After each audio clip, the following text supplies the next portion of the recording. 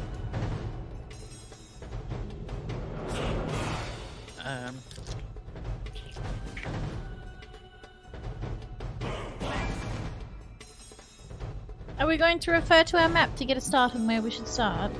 Yeah. Let's do that. So obviously we'd know kind of a general direction where to start off, but Yeah. we've never seen this cave before, so Yeah. And Okay, where in that cartographers case, I are will supposed get to yeah. go for the spots. Yep, that's fine. I will get you guys to roll perception checks then at advantage because you kind of like you're looking at your map and you can kind of get a bit of an idea of like where you're going and what you're doing. Everyone gets a +2. Everyone gets +2. Plus 5. Oh no, that's not, it's not a saving throw, is it? It's not a saving, so no, not +2. Sorry. No, it's just a perception check. Yeah, Alright, check well, out. my perception is 22. Very I nice. got 25. Very nice. We do be seeing. 18. Very nice. Zane. Zane. Zane. Remember, you have that fancy headgear on. Well, I rolled a nat 1, so with my addition to perception, It's at advantage. +3, It's at advantage, 4 man. for the first Roll again. roll. Yeah. I rolled a 1 again. Bro! Can I Good re-roll jail. that? That didn't exactly roll, it kind of just slid off my hand. Lucas. No, it's alright. Take a mug of inspiration. I'm sorry. I won't let you re-roll it, but everyone else has got high enough that you can kind of just follow them, and you won't need to worry too much about it. So, Aelarith, with that, I'm going to move you because you look like you know where you're going.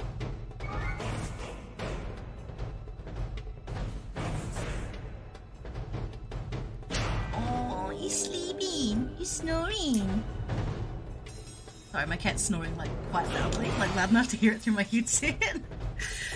Okay, so Aelarith, you keep moving up, and you recognise that there are some spots around here.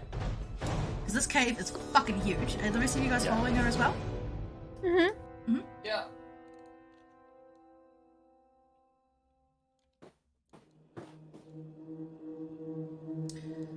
Alright, so, Aelarith, looking at your map, you recognise that you are in the first entry-level part of the mines that are here. Yeah. And looking at your map, you know that there is a T-junction ahead of you. Yep. And you also know that a little bit further on, there is a level that's dropped slightly. It's like a mezzanine layer, so it drops down slightly. Oh, cat cam from Yanis. Hold on, let me go find. I heard snoring and I need to see. Cat cam. Sleepy baby. Baby, baby. Sleepy baby. Sleepy baby. She's like, what the fuck, Mimi? Yeah, so you know, Aelarith, up here there is the T junction and then a slightly lower mezzanine level, but it's still on the same floor of the mine. Okay. Do I know that if the T junction leads anywhere? On the map, it just has the markings for tunnel entries on both ends of the T. Okay.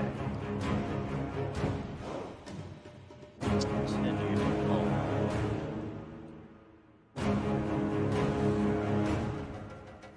I see the T-junction.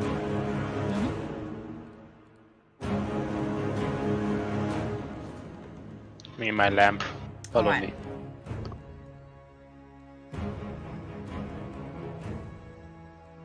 Which way did it say to the mezzanine floor? Was it either way? It doesn't have a particular direction on the map, but I'll get you to roll a perception check here, bud. Sweet.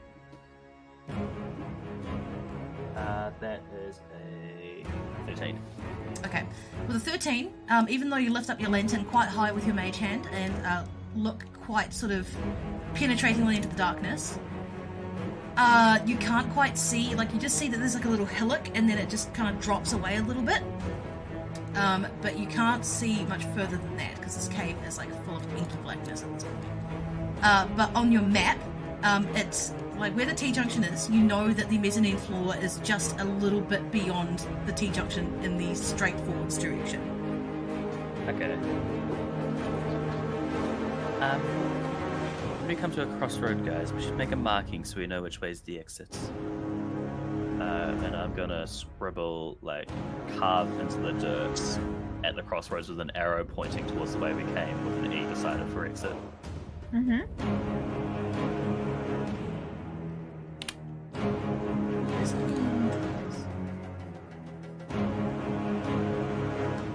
E.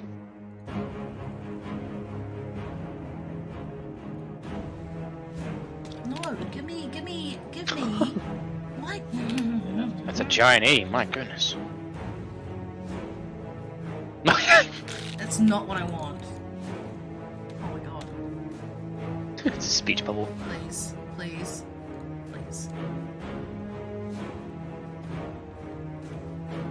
Meme, how many speech bubbles you have, meme?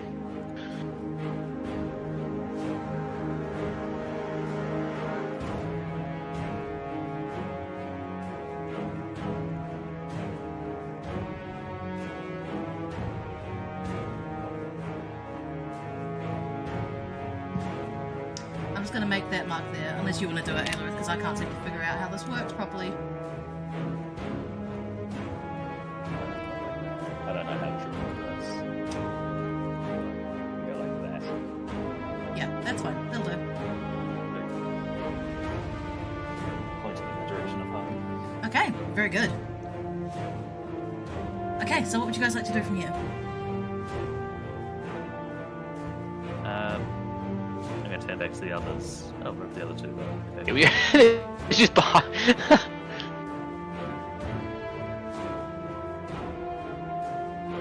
Bam, bam, bam, bam, bam, bam. Ah! I'll turn back to the others and say, anyone have a particular favorite side?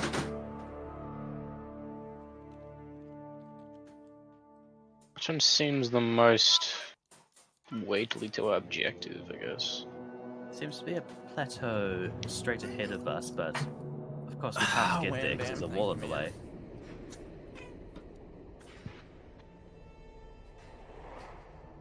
Come on, come on. Yeah. Let me do a coin toss. Right or left? Well, I guess a coin toss would be good. Heads for left, tails for right. Sounds good. Is it a coin? Alright, no, so roll a d20, Roonies. Anything lower than a 10, so 10 and lower is a heads, 10 and higher is tails. And if Right, you roll right, 0.01, the coin 6. lands on like Alright, the short side. so that's a heads. It's to the left. Let's go to left. Alright. To the left, to the left. Dun-dun-dun.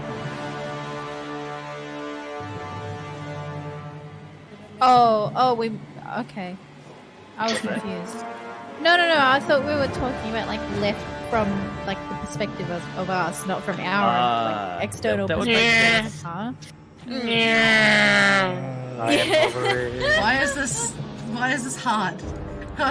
Okay. Alright, so as you guys move up this way, a little bit further ahead, who's at the front of the... Can I get a marching order, please? Who's at the front? I'll be at the front with my mate, or mage hand at the very front, and then me. I'll be behind. Sweet. I'm Aelorith, alright. can I get you to make a perception check for me, please? Can do. That is 17.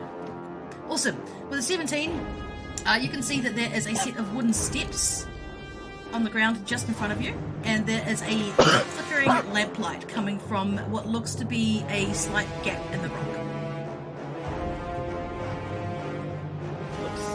That looks intriguing. Let's go up the stairs.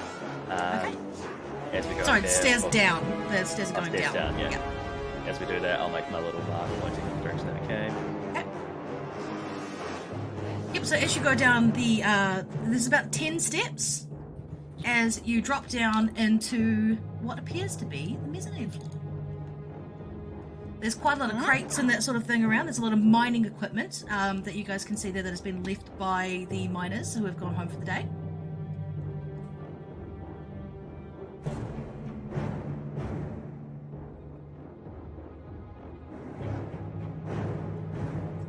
Who's holding a canary right now?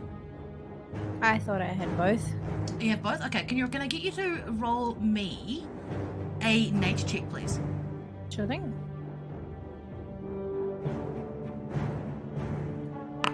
That's a 15. All right. With the 15, you sort of like, as the rest of the parties come to a gentle stop in the middle of this little intersection, with a 15, you hear one of the birds start to cheep quietly. I want to figure out what that means. Yes, make a, I believe, Nature. it'll be Roll for it. no, it'll be an animal handling check. Out of 5. Total. Yeah, total. 5 total. Okay. All right. So even with a 5, looking at the birds, it doesn't look distressed. It's just started cheeping. It's just got its head up. It's looking around, quite alert, but no panic. Okay. Not yet. Alright, well, crew, the birds haven't gotten crazy yet, so I think we're okay to press forward.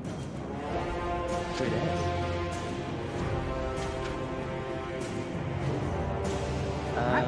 What direction would you like to go in from here? Right or left. To the left. What can we see down this way? Make a perception check, Aelorith. Goody. Ooh. That's a 5. Okay. Even with a 5, you can still see them. As you turn the corner and you approach sort of a little bit of an opening up of the space on the mezzanine floor, you see growing out of the stone just around the edge of the corner what look to be some large round mushrooms. There's like a clutch of them that have just popped up in this damp little spot on the floor that's being fed by, is it the stalactites that drop down from the ceiling? Yeah. Stalagmites. Stalagmites reach toward because they're mighty, and stalactites fall down because you pull your tights down. That's how I was taught it. I don't know. That's a great mnemonic, but Certainly yeah. So there's a stalactite that's like steadily dripping water onto the spot on the floor, and that's where the mushrooms have come up. Yeah. Did someone say shrooms?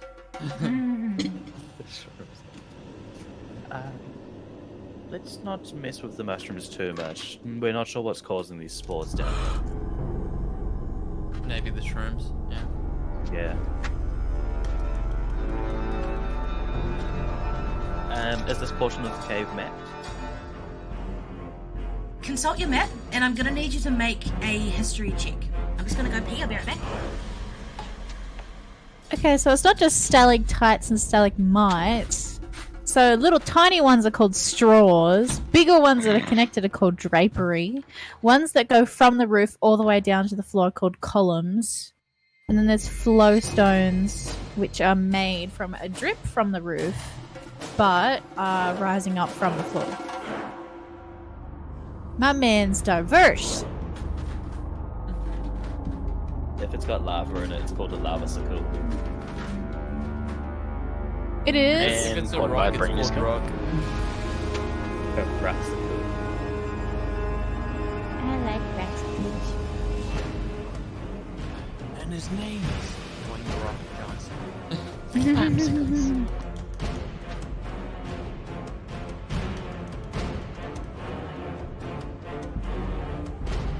My dog is acting up. My dog has fleas. He keeps on biting his pee-pee. Ouch. Yeah, I know, right?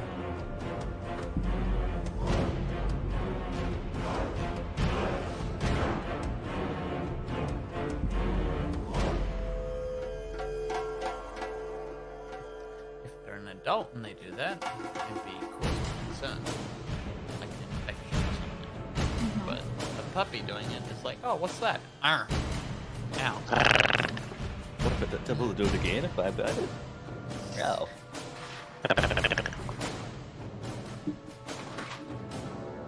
Up there, of course. Very bad. And she's back. Thank you for your patience, guys. I'm back. So, what was your history check, Aelirith? It was a 12. Okay, with a 12, you look at your map, and given where you are, you're having a rough time orienting yourself within the scope of the map. You think you're pretty sure that you're on a part that has been mapped, but you're very close to a part that hasn't been mapped very effectively anyway. Like the one that you have is marked out like various points along this mezzanine floor, but you're approaching a spot that may have been damaged on the initial map, or something smudged it. It's not as clear as the rest. Okay.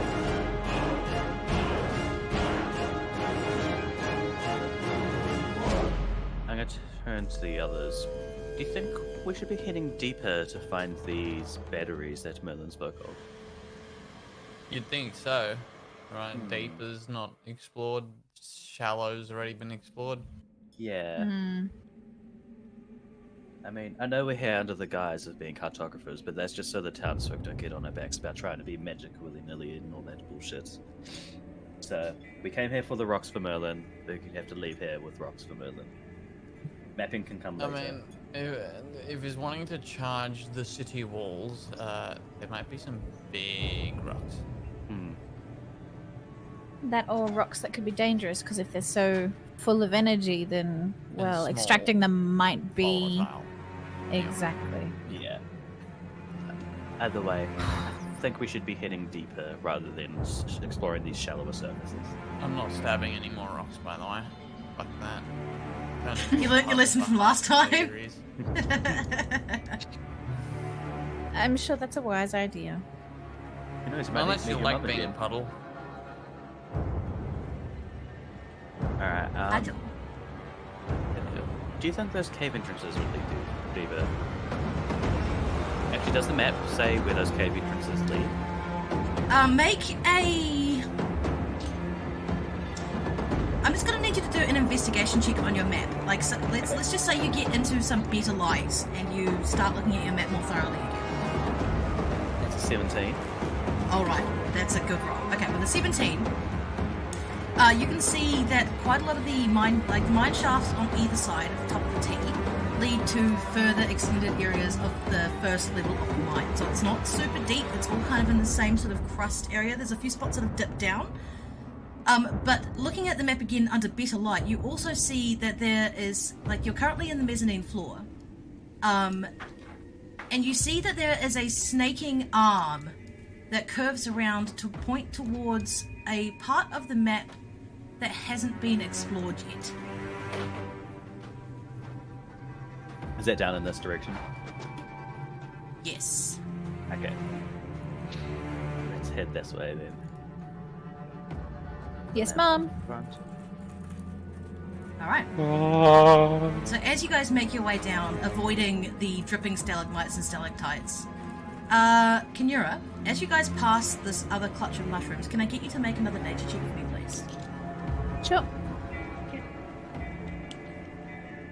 I got a 2. Okay. With the 2, the other canary wakes up now and starts to peep. Make an insight check for me. I got an 8. Even with an 8, you can tell that the cadence of this chirping is a little bit faster and more urgent than the last one. Also, just to give you guys an idea of how long this has actually taken you to get through this mine, I know we're zipping through it quite quickly, like outside of game time, but this has taken you approximately 4 hours to get where you are. Because this cave is fucking huge. So it is it's like a reversed camera. Yeah. Like beep, beep, beep, beep, beep, beep. Yeah. So it's getting towards like midnight time now. And Kinura, as you're sort of like checking over the birds and making sure they're alright, you spot another clutch of mushrooms growing out of the wall not far away from you. These ones, however, are a slightly different colour, and they are a more sort of bulbous shape than the others you passed just before.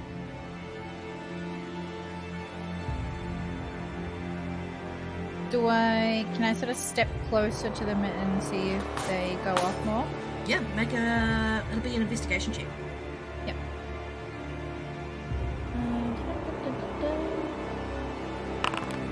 I got a nat 1. Yeah, baby.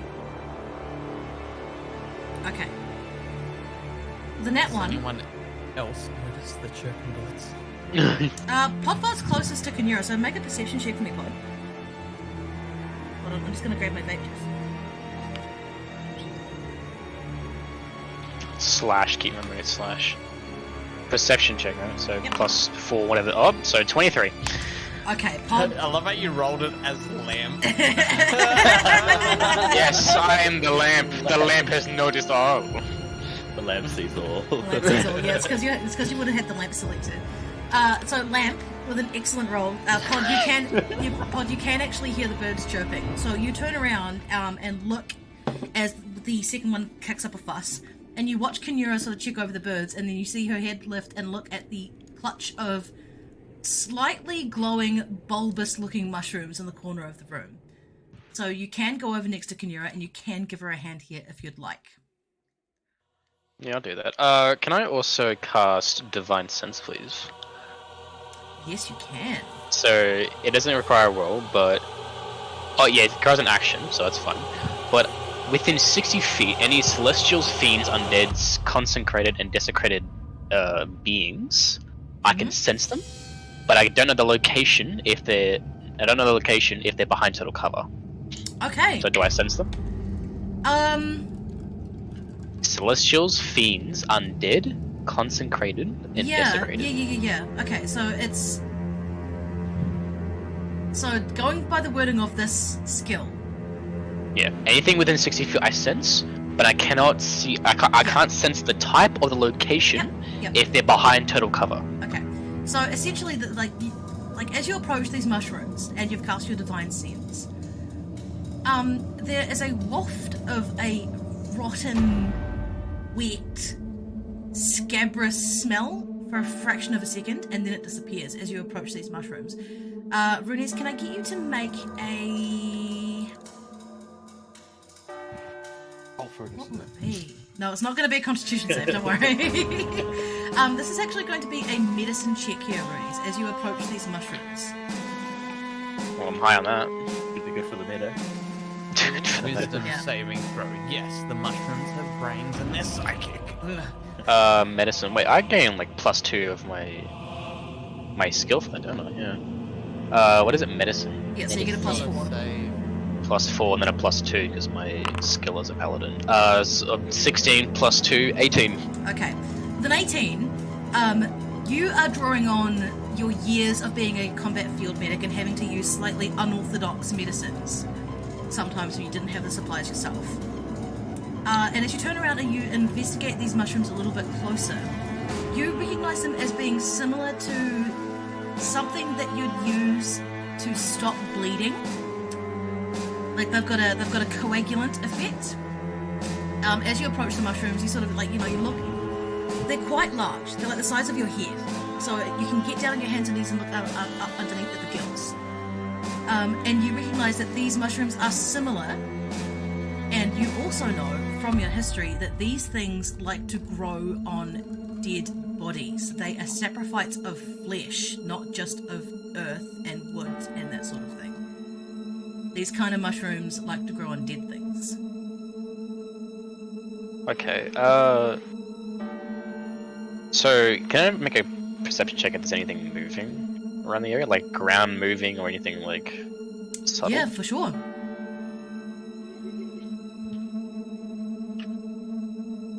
That's not what I meant to do, hold on. That's not what I meant to do! No, what I meant to do, let me do that again. This slash You can open up your profile. 16 plus 4, 20, I win. That's a dirty 20. Very nice. Okay, as you're down on your hands and knees looking up at the gills of this mushroom, trying to work out from the depths of your memory what kind of mushroom they are, you notice as you get close to it, the mushroom sort of shies away from you a little bit. The movement's almost imperceptible, but it's like the moment you get closer to it, it's almost like it flinches away a little bit. And So the mushrooms themselves do it. The mushrooms themselves move, and that movement of shrinking away from you continues throughout the rest of the clutch of mushrooms as they all move away from you slightly. I kind of like back off a little bit. And I also want Sarah and Cassandra to back off as well. We're gonna leave those alone. She's not good at What is fucking growing on? Huh? undead. That's the guess. But you didn't see it. I didn't say it. I don't know. Yeah, Brunius, from your divine sense, you're not getting a sense of anything that's currently here, undead or evil-wise. It's more just like there was a smell for a fraction of a second, like you know when someone farts in the next room, kind of like that. You go, ugh, for just a second, and then you Yeah. sniff again, and it's gone. Yeah. Yeah.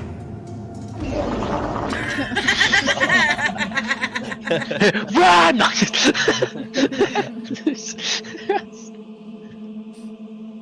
I'm sensing something.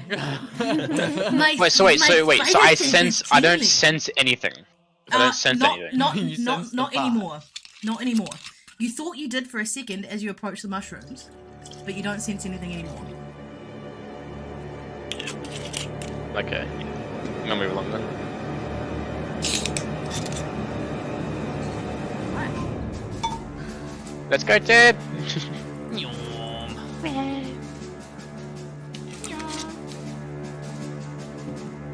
Crossroads, market wall. Yep. So as you guys approach this little section of the cave tunnel, you notice that there's a set of what looks like abandoned mining gear. But it looks like... Can I get someone to make a perception check for me, please? Sorry, no, investigation. Sure. Investigation check for me, please. Just someone or all of us? Anyone? I don't mind, because you're all kind of approaching this area at the same time. I rolled a nat 20. Oh, We're going with that. I have no modifiers though, so it's just a 20. Alright, so with that, Zane, as you approach it, your keen and trained eye recognizes that these things here look quite a lot older than the rest of the mining gear that you've seen throughout the rest of the cave. So The quite wood- obviously the wood- lucky and abandoned. Yeah, so the wood is a lot more withered. There's more like mold and moss and that sort of... No, not moss, it'd be like lichen. And that sort of stuff growing on this. And it looks like it's been left undisturbed for a very long time. I'm gonna call out to the rest of the party and go, this shit is definitely stuff that we do not touch. Mm-hmm. Fine by me.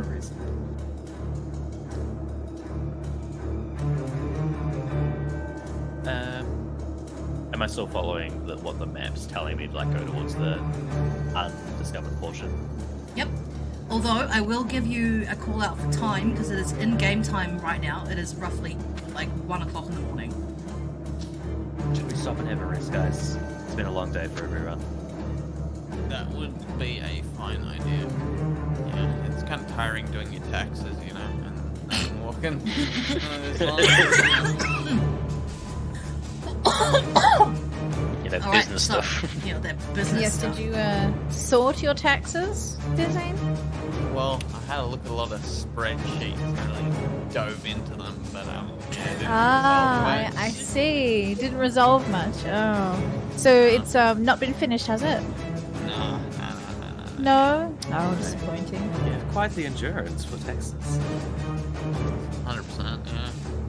Yeah, so I find doing my taxes saps a lot of my energy. You've stayed on your legs pretty well. No wobble. It usually takes me like 30 seconds to do my Texas. Premature ataxulation. Texting. Yes, but 30 seconds on taxes, was it? It might have been fast, but was it a thorough job? You know? Yeah, I don't know. You I could say need the a Earth second moved. opinion. I think I Did need a you- second opinion. Did you finish your wife's taxes as well? Oh, no. What wife? She does her own Texas after I'm done. Oh, she has to go to the bathroom to do her own taxes. God help us. God help us all. we got two paladins, a cleric, and a bard, and we're sitting here talking about doing our taxes. I fucking love playing with you guys. Holy shit. Let the Lord cleanse the tax. Yeah. Be gone. Yeah. Excellent. Father, Son, the Holy Ghost, please help me with my IRD tax returns this year. Okay, so. Set up camp. Yeah, yep, so you guys can set up camp. As you guys do so, as you're pottering around this little area, you recognize that there is actually, like, quite a lot more of this abandoned stuff around. Like, there's several mine carts, there's boxes, and there's, like, barrels and chests and that sort of thing that have all been No sort of bodies. left.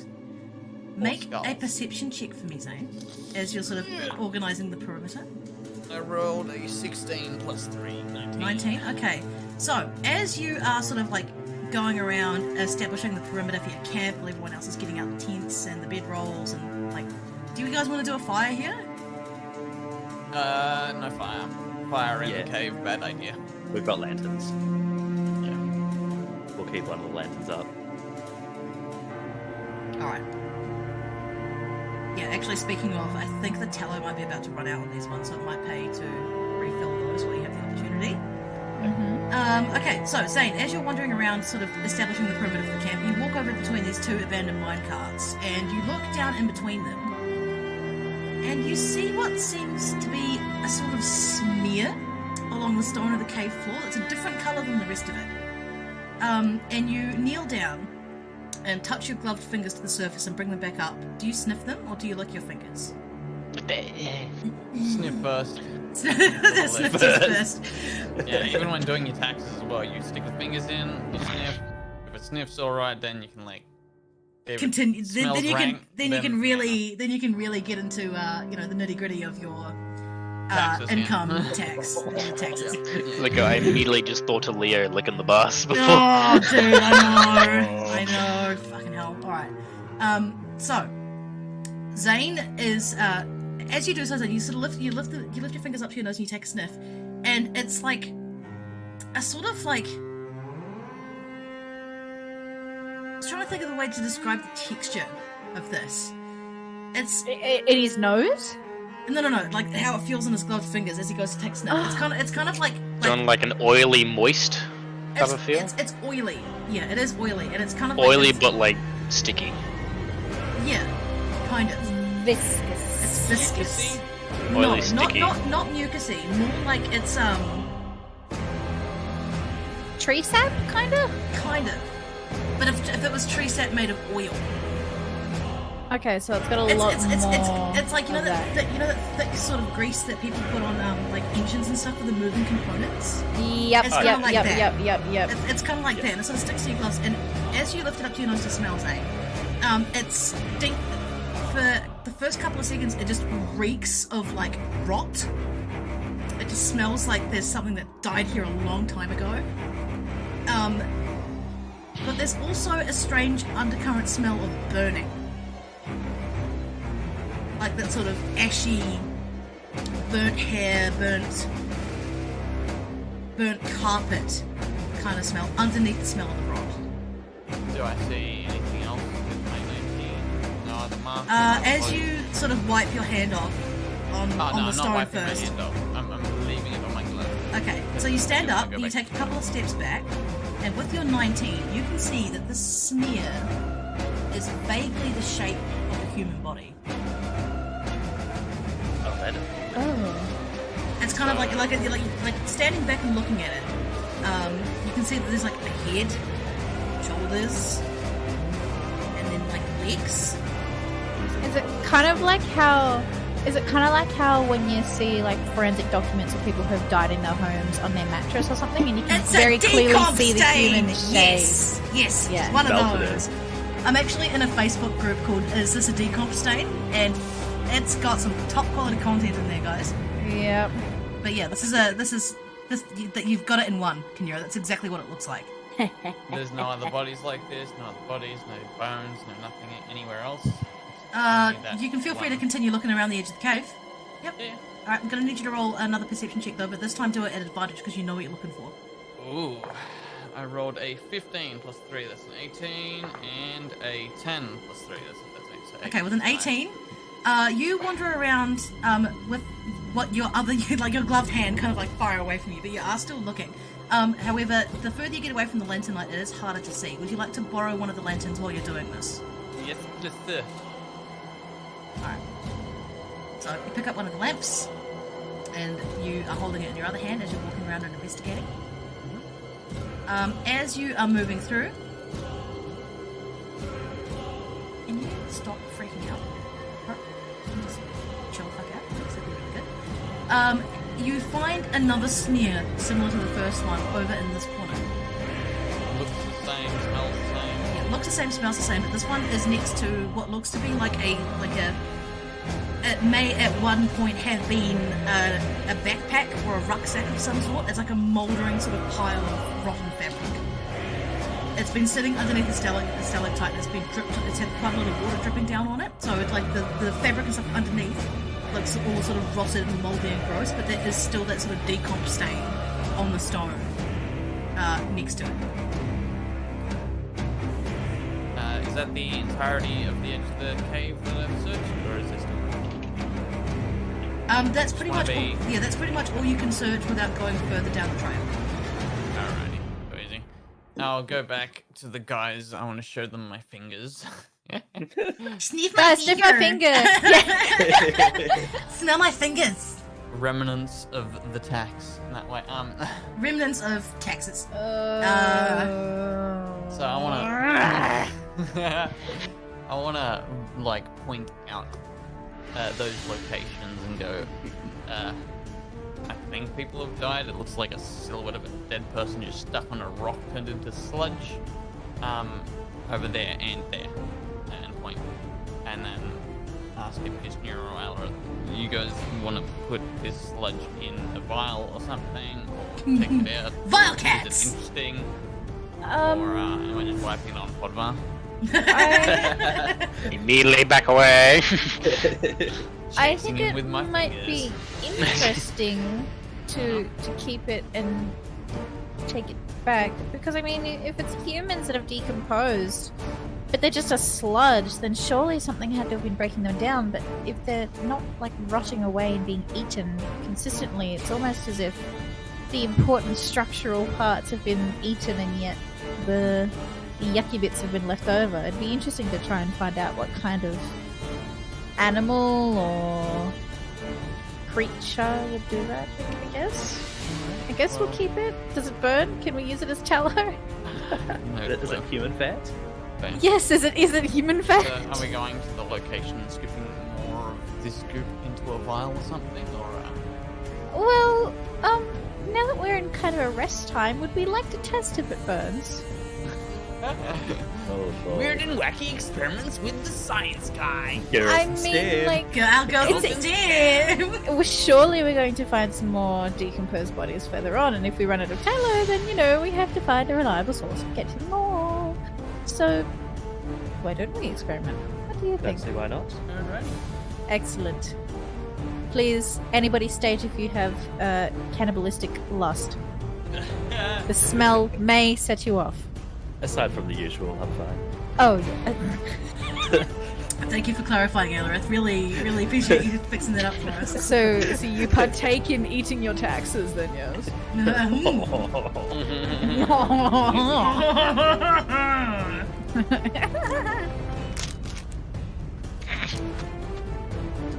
Are we going to allow one of the lamps to run out? And we refill the other one with regular tallow, so we have a control group, and then refill the other one with human tallow. Well, the lamps are about to run out anyway, so we Yeah, can they refill one with tallow and then. We need a control group, baby. Oh yeah. All right, guys, what's our hypothesis? I think it's going to burn. I think it will going to burn, but I think it will not be the same kind of burn, and I think it might have more of a smell. Maybe. Maybe a bit That's more my hypothesis. stinky. Little bit of Let's look at the stinky. method. Step 1, burn. I did not do the literature review on this one, but I do think it will burn.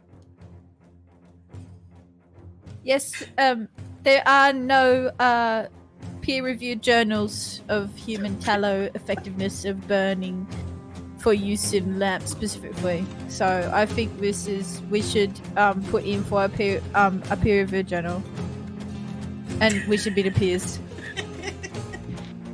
because we can rig science because it's Our magic. girls in STEM.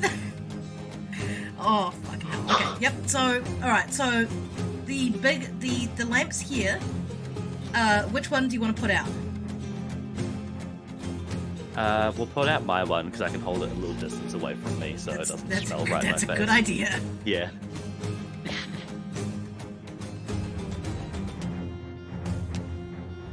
Alright, so let's turn off light.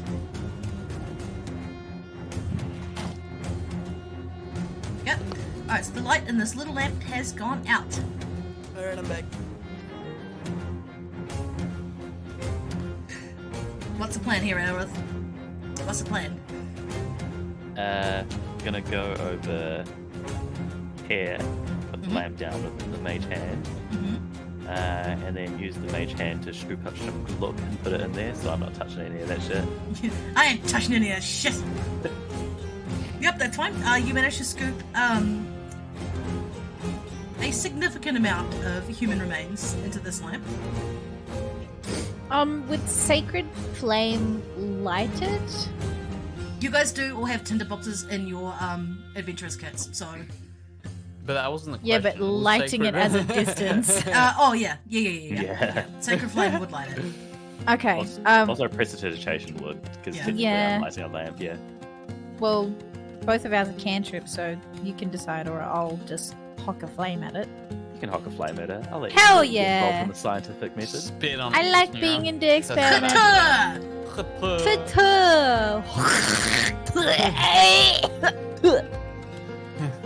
In the deepest, darkest depths of my esophagus. Alright, Okay. I think we should leave it a decent far away because human fat... Is human fat more concentrated in terms of energy than animal fat?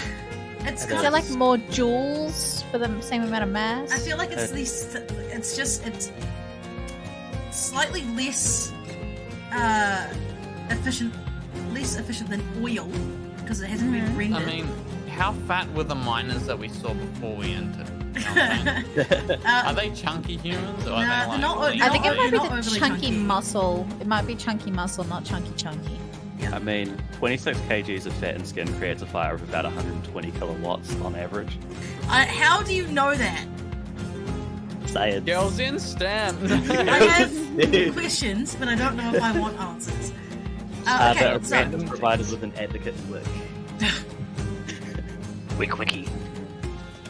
So you're saying we can make humans into candles and sell them? Perhaps. I mean, it'd be pretty cool to be able to put like concentrate ghost energy into it and go, hey, like this, you'll attract ghosts, bro. There okay, should be ghosts in your blood. Good luck, let's bro. do cocaine. I mean, no, about get the it. ghosts out of your blood. Ghosts out of your To get the blood. ghost. I gotta do more cocaine to get the ghosts out of my blood. Literally how they treat ADHD. Jesus. Anyway. Okay, so Kenyora, you yeet your sacred flame at this lamp, Yes. and you bathe it in its a gout of holy flame, and you do see it sputter and cough and let out a skein of very thick black acrid smoke, but it does catch light. However, the light is a different sort of quality than the one on the other lamp. It's a little bit dimmer, and it has a decidedly green cast to it. Ooh. That's cool. Oh, that motherfucking nasty. That's what you get from eating chemicals. Always check the label. So, The how food coloring much? got to him. How much effort would it be to render some of this human fat to maybe make it more efficient? I mean, I hate to rain on the parades of the girls in STEM, but you guys do have lantern oil in your adventurers packs too. Yes, but hypothetically. Hypothetically, No. we may end up in an area where we don't actually have any Well- tallow left, and we've got to make some. I mean, You if guys we are can see this. essentially a walking science lab. Yeah. That's something. I want to see Aelirith and Kinura's YouTube channel where they just do fucking like I was Feywild actually- Can we science make shit. I was actually humans into thinking- candles? Can we burn it? No. For your stream, right? If you have like a stream anniversary, you know, like 2 Yeah. or 3 years of streaming, you have like a spin-off of a TV show called The Girls in STEM, and it's just Kisnira and Ellerith posting like some weird ass science fucking stream. Yeah. Like, how do you tell if a body's dead? You whack an axe in it. How can you tell how long a body has been dead by the rate of decomposition? And over to you, Aelirith. Actually, as you can see, if you cut into the bone here, inside the bone has rings, like trees. Have you seen tree rings? Yeah, tree rings, but in the bones. You chop into their spine, you pull it out of them, right? And how many rings have they got? Did you know that you can wear a human neural network as a necklace if you pull it out in one piece from the spinal column? Someone hold it. God help us all. God help us all. I'm gonna get like a Shrek joke in a second. Humans have layers.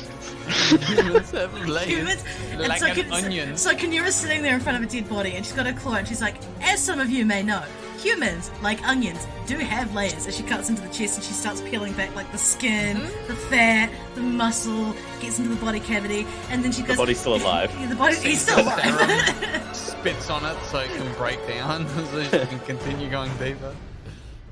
That does sound like fun. Would you guys be able to How do something like that? effective is a blood yeah. eagle in exterminating an enemy? Let's find out. First experiment: a the blood paper. eagle. A paper on the efficiency of blood eagles in dispatching enemies in a painful and drawn-out manner. This is brought to you by our girls in STEM. Is it more painful than dipping somebody in honey and putting them in giant beehives? Let's find out. Find out next episode on our girls in STEM. But for today, blood. Blood! Blood! Blood for the blood gods! That's all we have this week. See you guys next time. Don't It says forget you to can train like the and eagle to put a midge in a barrel. Okay, so we've got massively derailed. Moving on. So the tallow that you pulled from the floor of the cave does light, and it does give a very dim green glow, so it could be good in an emergency. But you guys do have lantern oil, and this lamp that you've got filled with decomposing remains it does not smell good. It smells like rancid fat burning, which is what it is. But it does light up. You may have to let it burn out before you can put more oil in it. Yeah. Can I do maybe not quite a religion check, but to see if there's any ghosts connected to this tallow and go and excuse me?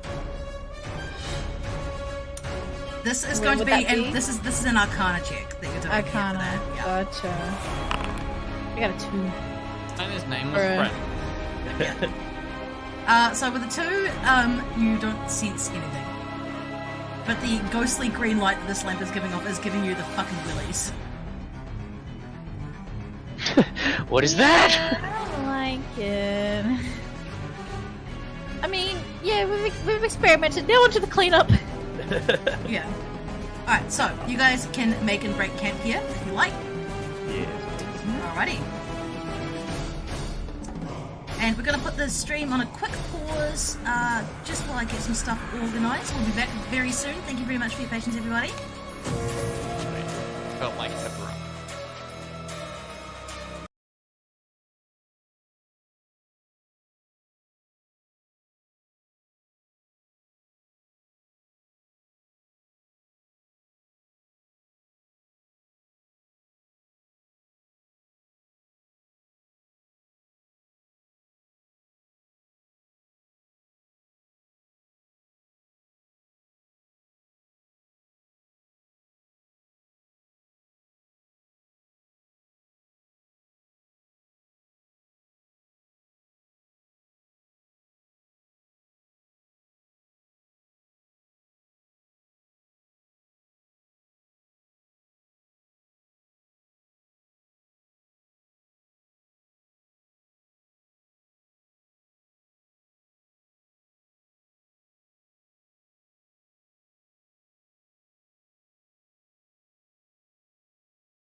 Yeah.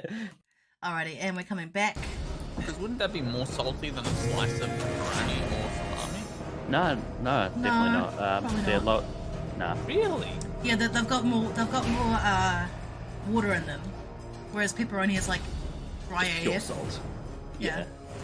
Oh wow. Okay. Alrighty, and we're back, I'm guys. also Thank you for your back. patience. Jordan's just getting some food, but she wouldn't be too long. That's all good, no stress. The more you know. So you guys all pack up, so you've set up camp and you're gonna have a rest here.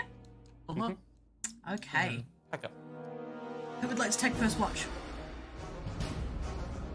One of Someone the else takes people first that- watch. I can watch for the rest of the night. Yeah. Then everyone- I'll take the first watch, yeah. Alright, Pod. Sweet as. Yeah. It's probably like early in the morning, so my guess is that like the two they'll stand up probably hit the hardest during nighttime. No problem. So, you sit up next to the lamp pod while your teammates get into their bedrolls, and the sound of snoring starts to fill your head as you keep watch on a silent, dripping cave. Can I get you? Roll a perception check. Actually, yeah. Can I get you a perception check? Can you roll a perception check? Sorry. What's it be? 10 plus 4 for 10. 14? Yep. Yep. That's fine. Like your watch passes without much incident. Oh, my cat's just reached out her hand, like her little paw to touch my hand. You must now pet. You have been bound by the kitty law. Yeah. Give it to the It's Scrungle. Okay. So, I love Scrungle. we love Scrungle. Aelarith. After you get yourself into something that seems almost comfortable, given that you're sleeping on a pile of rocks, you're lying there drifting off to sleep. Can I get you to make a wisdom saving throw? Oh shit. But you've got plus 2 That's a by nat the way. 20. Be gone, demon! Yeah, it's not quite. Aelarith, you feel yourself drifting off to sleep. And then, almost as soon as you close your eyes, you wake up again.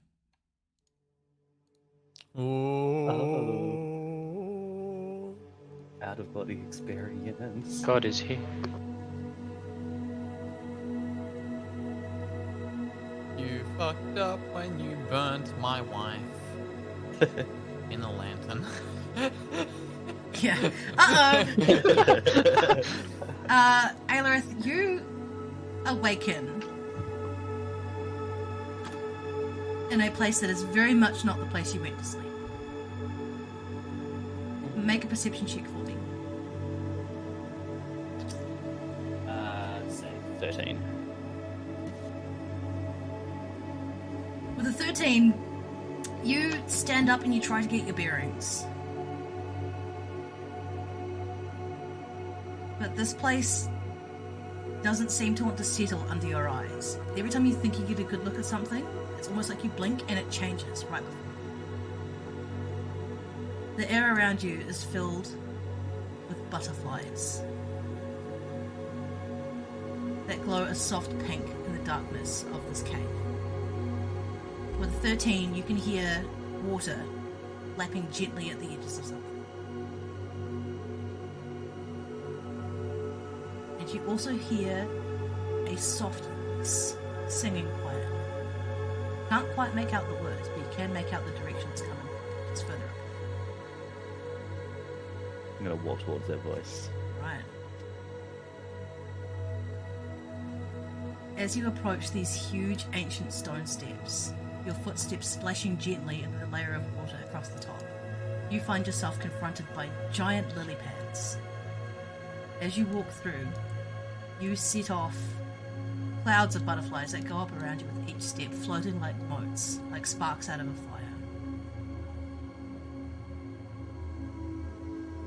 There's a soft rushing of a waterfall in the distance.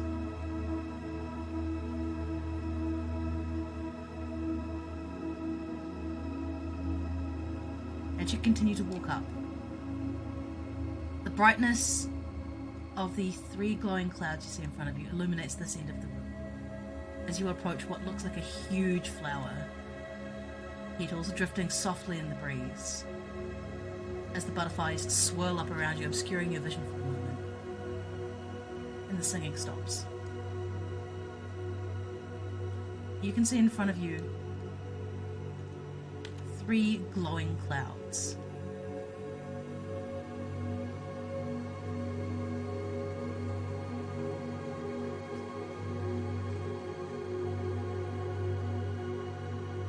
Would you like to do better? I'm gonna step up onto this flower. The petals open up before you, releasing clouds of sparks of light and more drifting butterflies that wink out of existence as fast as they came in. As you walk up the steps out of the water, a voice that seems to come both from within you, outside of you, and all around, like it's in the very fabric of your being, speaks to you.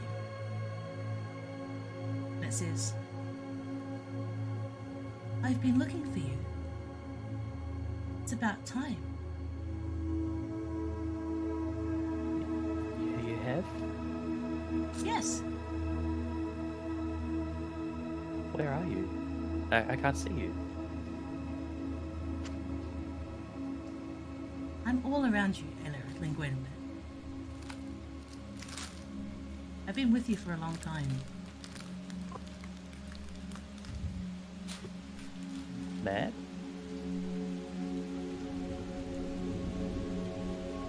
The voice laughs in a kind of sad way before replying, "I think so. Once." What happened? I don't remember.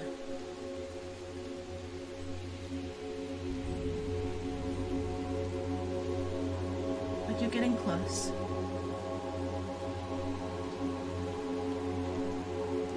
Getting close how?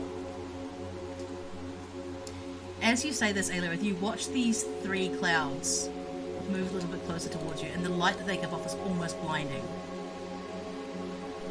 They look as if they're trying to coalesce into something, into a shape, but it's almost like they nearly pull themselves together and then are forced apart again. The same way that what happens when you try to, place the 2 magnets together when they're of the same polarity, Yeah. and they're sort of being pulse pushed output. apart. And the voice says again, "I don't remember yet.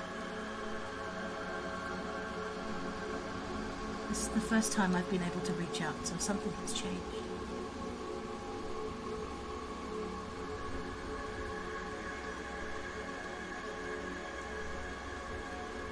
"I think you're getting close to me now."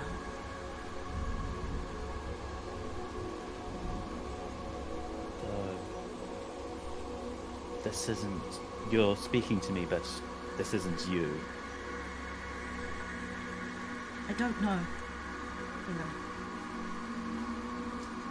I've been asleep for a very long time.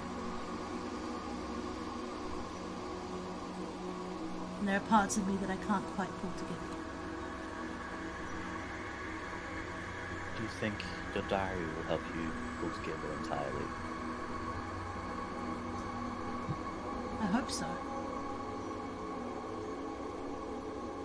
Where are you, Illyrin? I don't know. It seems like I'm in this strange cavern with this magnificent flower that I'm in.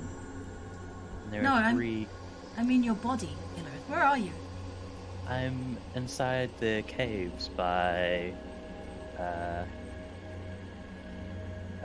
Humboldt. Ah, so you are within the bosom of the earth. Indeed. Underground. Yeah. As you say this, Aelirith, the 3 clouds sort of move around and they sort of stand in a circle. They drift into a circle around you, so they're kind of equidistant from each other and yourself.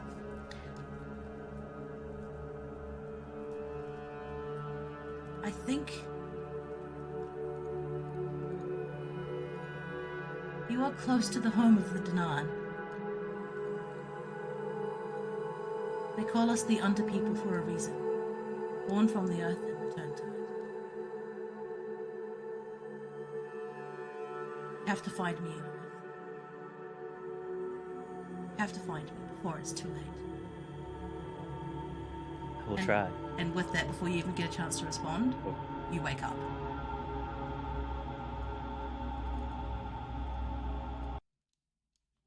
It was all a dream. All I saw was this white lens. I'm like, ugh, blinding.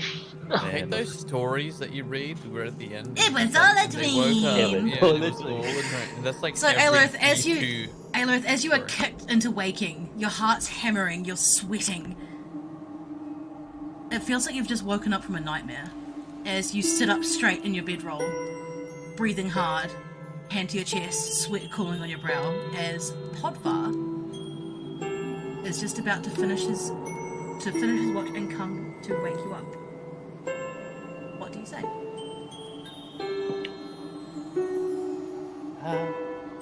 Has anything happened, Podbar? I turn around. Whoa, you alright? It's nothing. I just had a nightmare. Okay. I mean, if you want, you can rest for a little more hours. I can keep the watch. I'm doing pretty fine. No, it's quite fine. Us elves don't need as much rest as you guys. Go on, you get some rest now. I can Okay. take watch for the rest of the night. If you want to switch out, just just go for it. Like, but just be careful. Don't take too hard on yourself. I will. Thank you. Nothing has been happening at much. It's actually been very quiet and peaceful. But that does leave me on edge a little bit. So I'll keep my eye out. Thank you, Podbar. of course. Like I have to know, my character's stuck to the lamp. Lamp, make a perception check. Okay. Make a perception check. That's what they're good for. That's gonna be an internal joke from now on. Lamp, Lamp, make a inside perception check. Lamp, That's your new code name. Lamp, make a medicine check. It'd be so funny. Podvar, you come across this magical item. It is a lamp. It speaks to you. This lamp allows me to roll. Add a lamp to your inventory. Plus 20 to all reception checks when you use lamp. I don't know, but like for the checks I've done so far in the past, it's like below double digits. When I use the lamp, it's like 16, 19. It's like why not use the lamp? He sees history. It can see smells. Alright, Aelith, as Podvar climbs into his bedroll and settles down for the rest of the watch, the lamp that you guys filled with human tallow has sputtered out and gone out.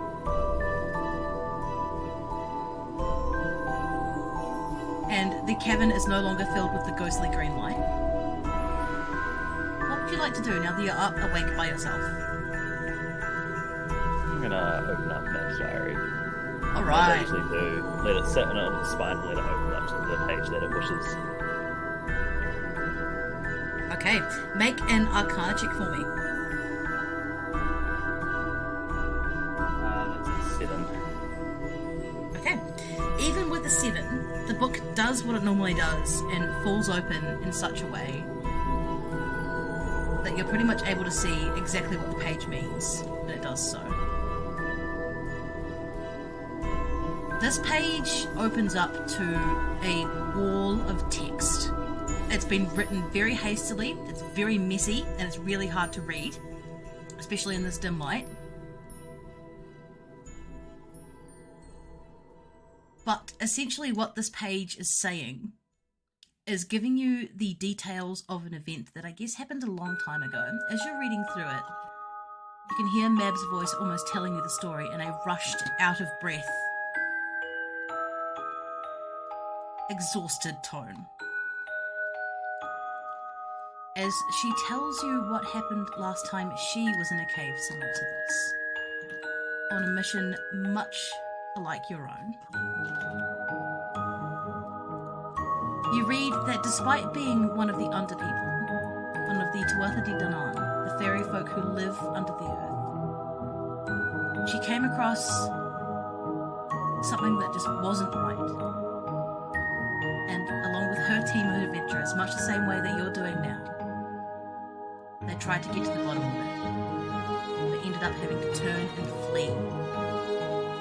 because what they woke up underneath the earth couldn't be stopped. And all she can do is pray that it's gone back to sleep. Do the cool people vermin? Wait, no, wait. No, wait, Wrong place. Going on to the rest of the passage in the book, you see a list that Mab has written down. They're almost like instructions or guidelines. The list tells you, first and foremost, wear your mask at all times. Secondly, she tells you of a place in the caves where a tree fell through the skylight in the roof and is the only place of greenery in this entire cave system because of the small fractions of sunlight that come down for 10 to 15 minutes. She tells you that this place filled her with such a sense of simultaneous loss and belonging, it hurt her heart both to enter this cave and to leave it. That this cave was filled with something that even she hadn't seen yet in all of her years, walking the lands of Avalon, both above and underneath. However, you can't quite understand what the last page says, as it's just one word repeated over and over again.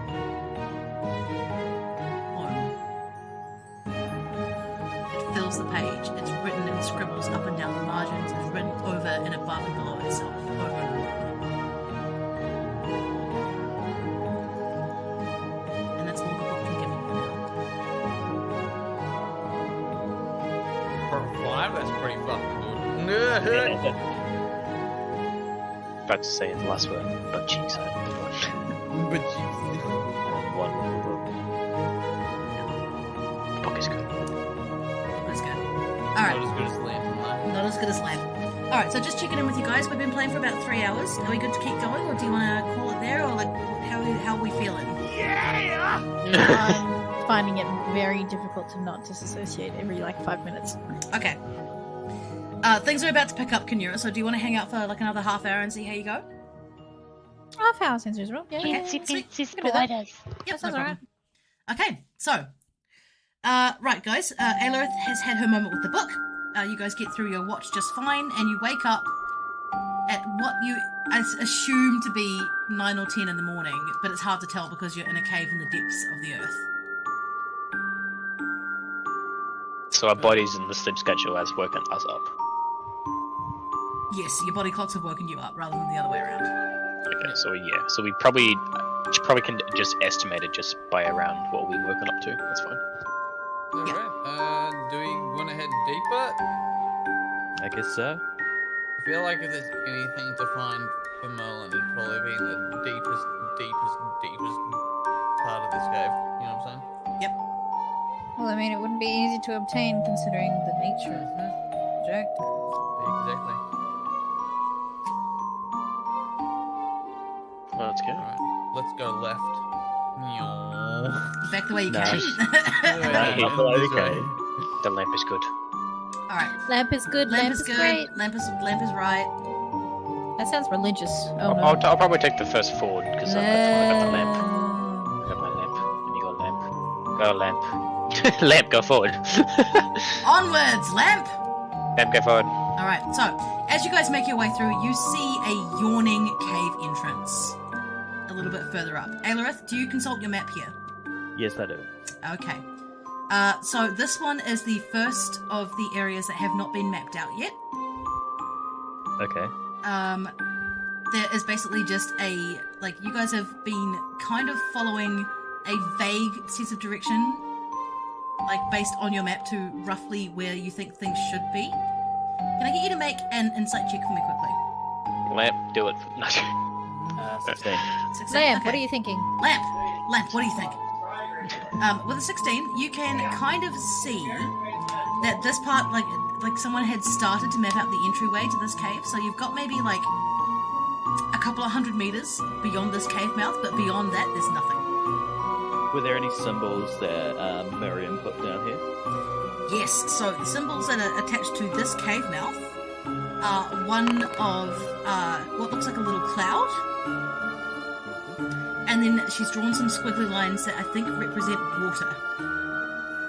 Okay. Or that you think represent water, sorry. No crosses. Just a question mark. I think Yeah, we and should a still question put on mark. our masks. Yeah. Guys, whatever happens, do not take off those masks. It will be a matter of life or death the deeper we go. Make sure above all you keep those masks on. And also, do not eat or drink anything down here. The deeper we go, those the warnings we got were given. Let's Understood. get. Podva's like, the book? What book? The book?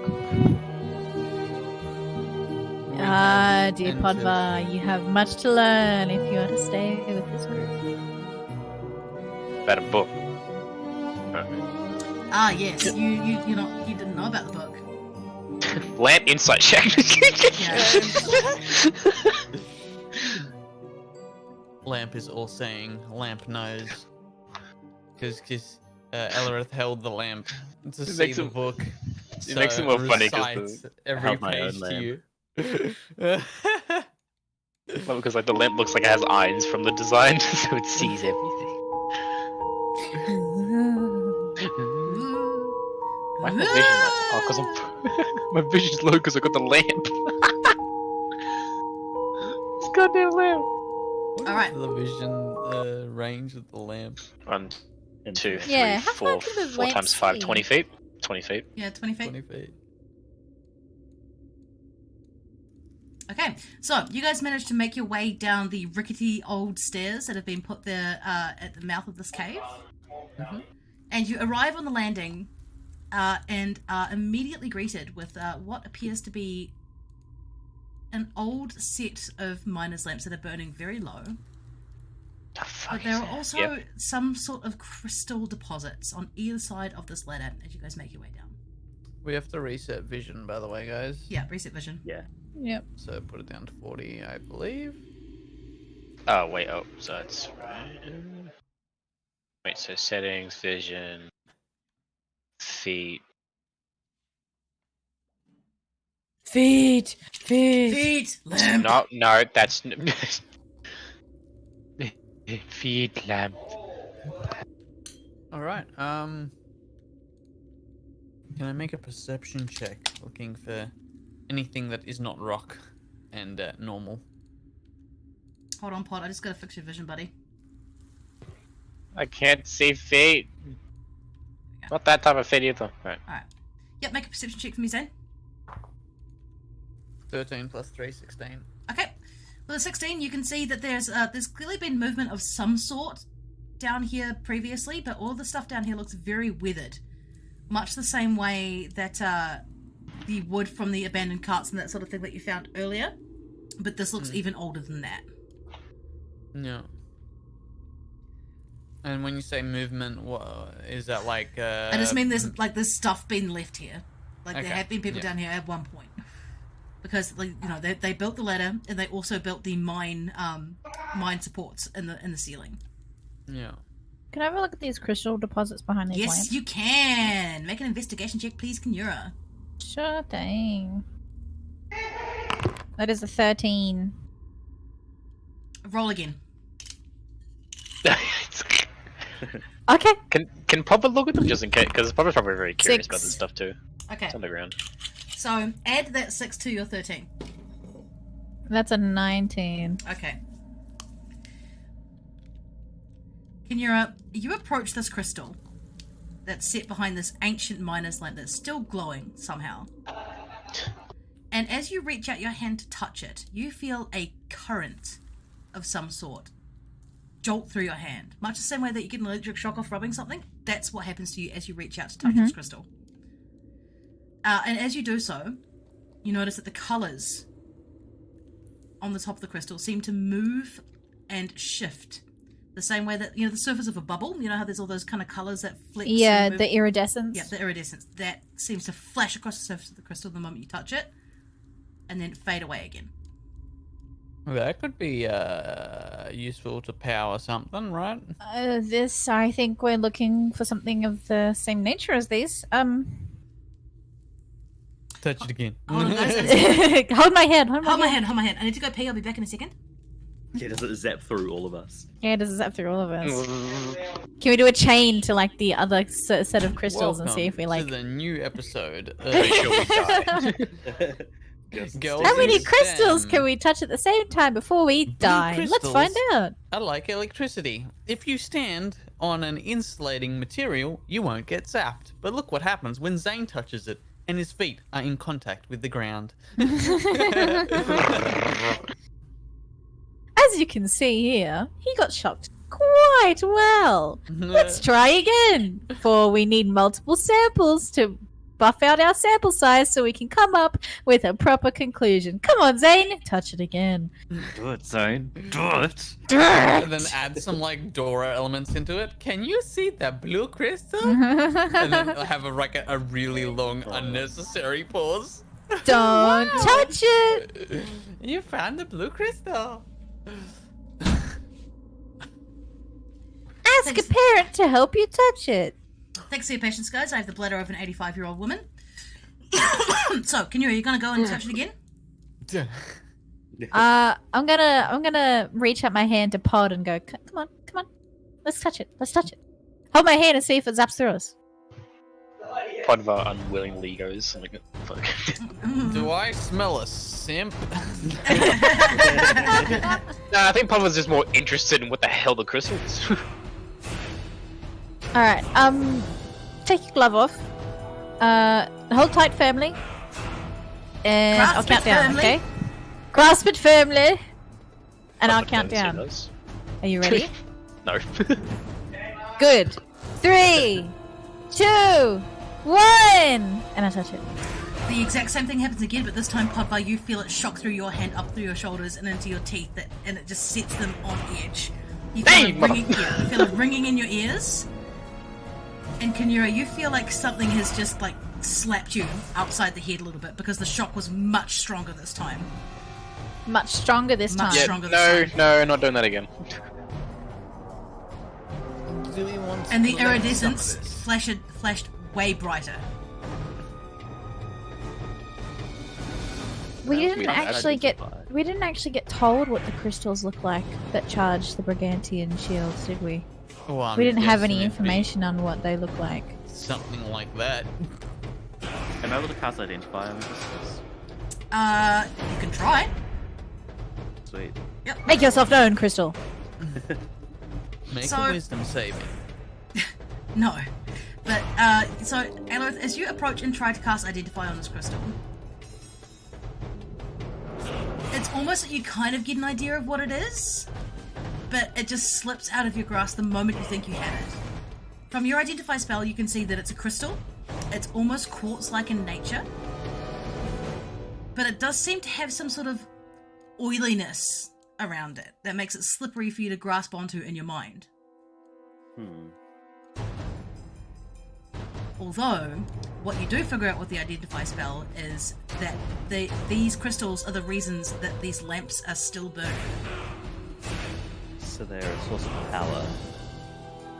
That or they're transferring power from somewhere else because quartz crystals. Is it? Of course. Yeah.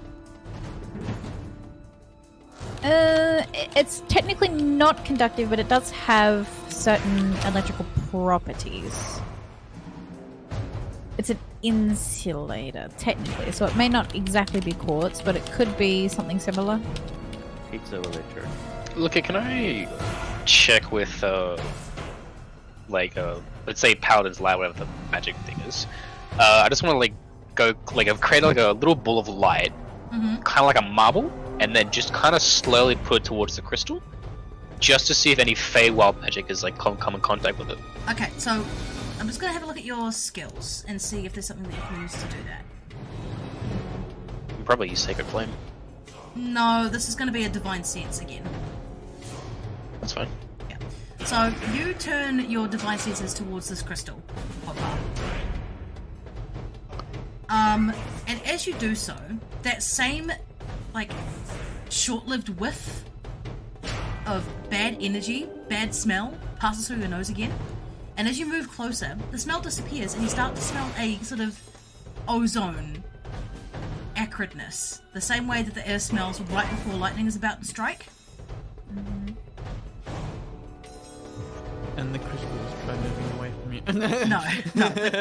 But with your divine sense on, Podvi, you can sense that there is just something stored just below the surface within these crystals, and it is crackling with energy. Can't tell what kind of energy it is, but with you and Aelorith both working together to figure out what these things are, something is just inside this crystal wanting to get out. So I sense that there is something below it. Not necessarily below it, just in it currently. In it. Shatter it. Shatter it. Yeah, I would say like a chatter or something. Like, I believe there's like something probably inside or somewhere within the cave that is charging it. But I can't really be sure what it could be. We can't work out if it's a source of energy or if it's transferring from somewhere else. So you know that there's collectively you guys know that there's energy inside this crystal right now, but you can't figure out what the source is. Let's Well- look into this and see if we can find anything. Yes, if these are right at the door, surely we should be able to find more further on. Can I throw a rock at it and try shattering one of them? I'm stepping the fuck back. Yeah. Have fun then! My left disappeared. My left. My leg! My wife. Yes, Zane, you can. I want you to roll to hit for a ranged attack though. Yep. I rolled a 19 flat. Okay. Do I add any modifiers?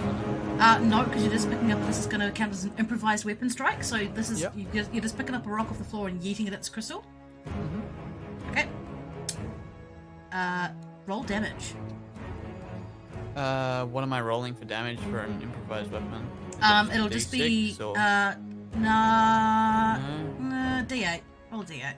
Okay, let me see if I actually have that out. Yes, I do. I rolled a 8. Okay. Nice. Let me explain what happens as you yeet a rock at this crystal. You wind up. You deliver a devastating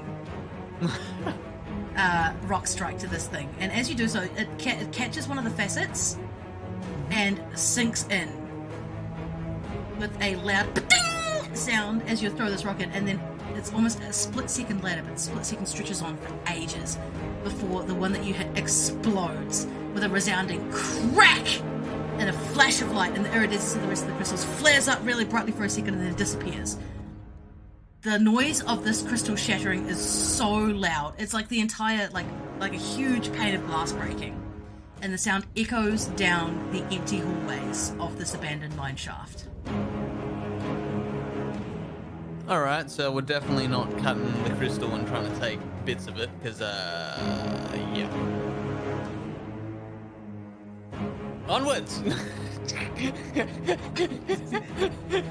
He's so brave, dude. He's so brave. Are we picking up any shards, or are we leaving it Are the there hell any alone? shards? Yeah. There I'm are- pretty sure the shards have Yeah, just there gone. are shards, but they're very, very small. They're like you know how when safety glass breaks and it smashes into those teeny tiny little pieces? Yeah. It's like that. You're more Anybody got than a welcome. room? Yeah, you're more than welcome to try and pick some up.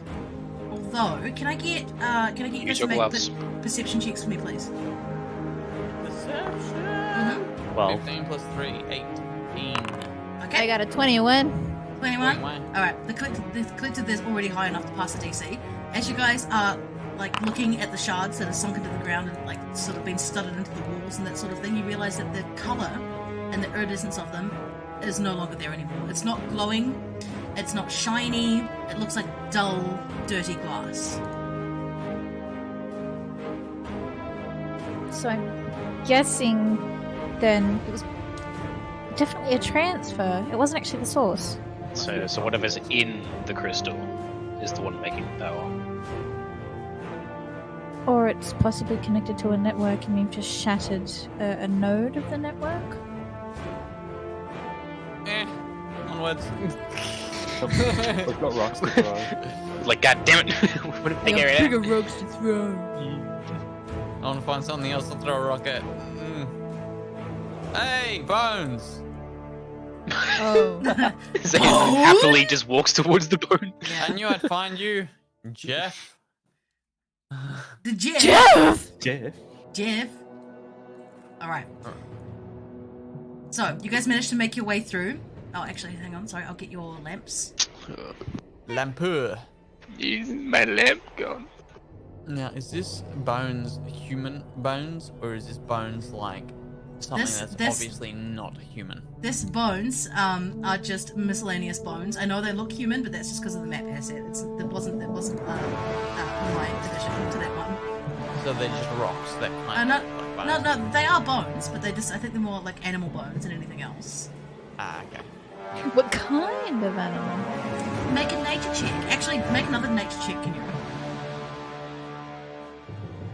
Okay. Make 2 nature First checks. one was a nat 20. Ooh. And I'm making a Very second nice. nature check. Make a second nature check. That's an 8. Okay. I'm going to let you choose which division you want to do for these two things. For checking out the bones and for your canaries who are suddenly fucking losing their shit. They're losing their shit. Yep, they are Okay. peeping and chirping and flapping around in their cages. In that case, I'll use the 20 to check out the bones. Yep. Because that seems very important. But if I can clearly observe that the canaries are freaking out, I might not be able to work out what they're freaking out about. Because, well, they're canaries. And I think maybe observing what kind of animal would live down here is a little bit dangerous. So can I get like how big are the bones? Like, is it full Okay, carcass or is it?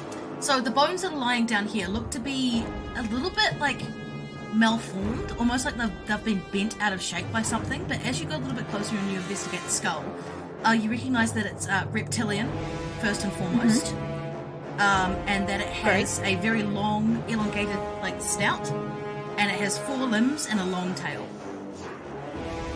So how big is the skull? The skull is approximately, like if Kinura were to hold her hands out, it'd be about that long.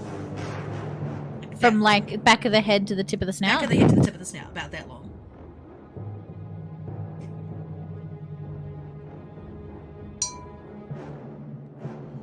Can I observe the limbs a little bit more? Are they like short and stubby, or are they long? Like, am I able to work out if it's a water-dwelling creature, if there's a lot more bone mass on the tail to see if it swam with the tail? With a nat 20, I'm going to give you this. So as you sort of like approach the bones, you can see that it's sort of the way that it died. It's lying on its side, and it has its front limbs curled up in front of it, the back limbs behind it, and its tail tucked around it, and its head is off on an angle. As you look a little bit closer at the bones, you can see that it's sustained a lot of head trauma. Like there's like sunken in patches on the back of the skull, and you can also see that the back legs are a lot longer.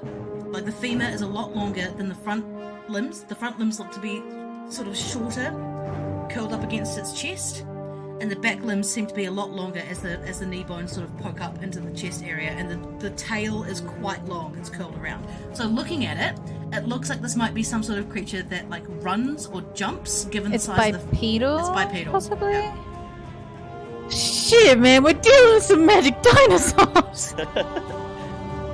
I'll turn to the party and explain that, and I'll say, judging by my very thorough assessment of this skeleton, we may be dealing with some large bipedal lizards.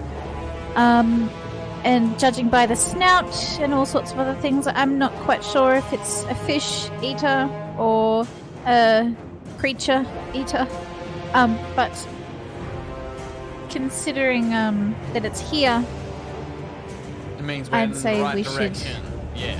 well, yes, that one too. But we should definitely be wary because this could be a dangerous opponent indeed. Alright, then you boys should take the lead. Yeah, get in the front. You should Get get in your the face front. mauled off by dinosaurs. Dun, dun, dun, dun, dun, dun, dun, Lamp dun, with me. dun, dun. Let's go, Lamp. How long has it been La- since our last like rest? Is it been like we've been walking 3 hours, or is this kind of like we're kind of It's 30 been minutes in? It's been roughly an hour, I'd say, since you guys came down Okay. here. This despite being like ancient and quite clearly abandoned, this cave system seems to be a little bit more defined. Yeah, like there's less shit in the way. There's minimal stalagmites and stalactites. You're not having to climb over shit to get places. You're not having to squeeze yourself through narrow cracks, which is kind of it's one of the beautiful things about having these big wooden cave supports. Like someone's clearly come through here already. Yeah. All right. All right. Well, can we check the map and figure out which part of the cave we're in? This is unmapped. This is unmapped. Oh, you're right. So mapping you're right. as we go. Yep. So what am I looking at? Make an Arcana check, Zane. I can't. Ooh. I rolled a 5 and I have no modifiers. You don't know what you're looking at. You can see some of the crystals that are similar to the ones you saw at the door. But it's kind of hard for you to, like, understand. Can I say oi and point at it? And Yes, get you everyone can. else's You attention? can. Yeah. Oi. Pointing.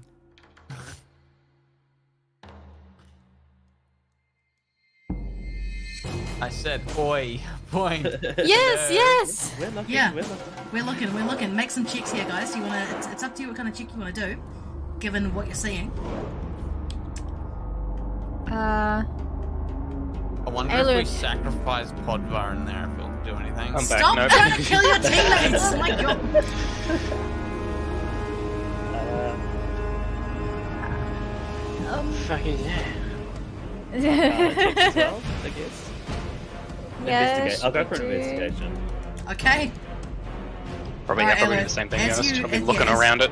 As you walk up and look at what looks to be some sort of cauldron in front of you, Aelarith, I'm gonna need you to make a wisdom saving throw here, buddy. Please. Me too, since I'm also doing the same thing. Like, No, this just is searching around Aelarith it? and Aelarith only. I got a Gotcha. 13. Okay, with a 13, you don't take damage from this, but you feel a sudden, horrendous sense of danger. Uh-oh. Guys, something's coming. I can feel it. In the back of your Coming? mind, Aelarith, you can hear a voice that you recognize telling you to beware.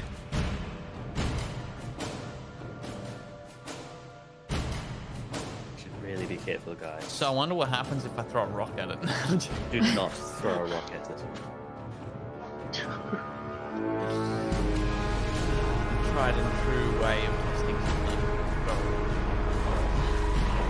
Alright. Do I see anything that I can perceive in this little pocket? Looking for anything else, or is it just a plain that in the middle? Make a perception check, man. I rolled an 11 plus 3, that's a 14. Okay. With a 14, you don't see anything, but the sense of panic that Aelarith is currently experiencing, you start to feel your heartbeat a little bit faster and a cold sweat starts to shine in your temples as there is some sort of pressure pushing down on you a little bit. You can't feel where it's coming from, but it's just like all of your senses are telling you this is the bad place to be and you should not stay here. So it's not like a physical thought. It's not a physical just thing. like a- It's just like a I really need to watch my shit here, otherwise things are gonna go really, really poorly.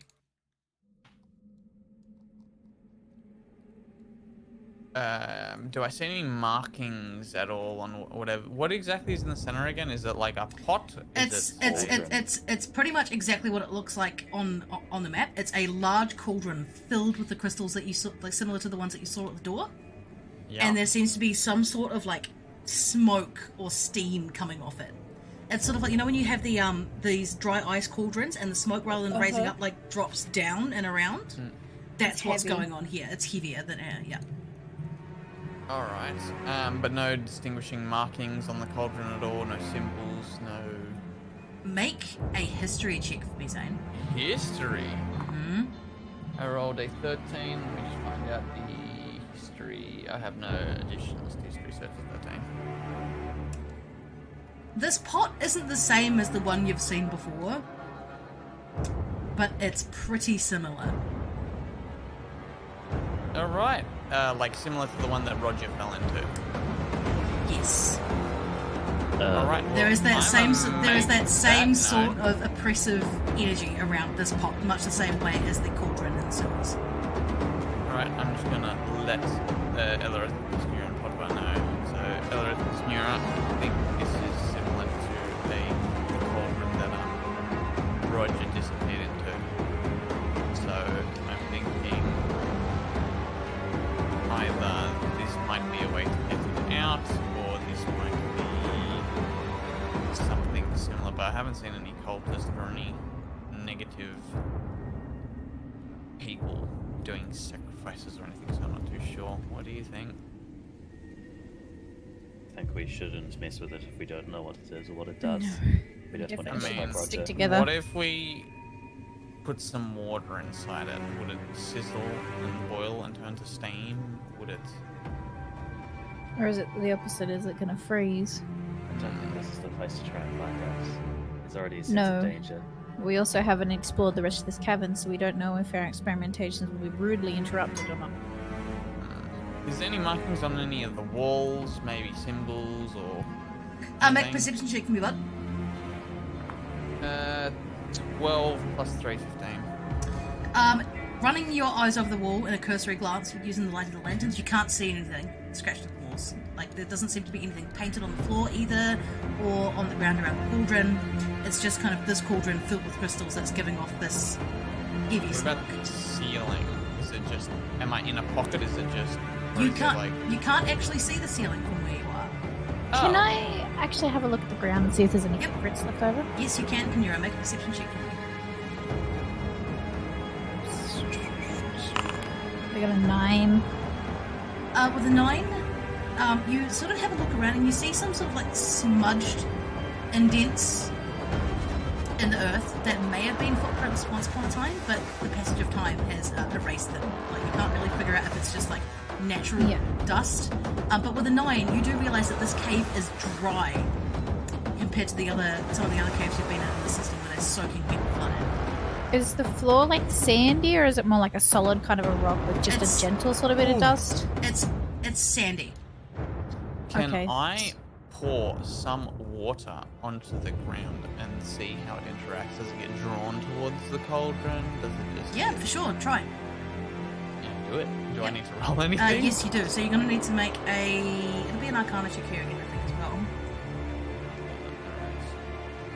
Pray for me. I got a 16. Okay. Well, the 16, you uncork your water skin and you pour a little bit of water into the sandy earth underneath you, and you watch it puddle, and nothing else happens. Okay.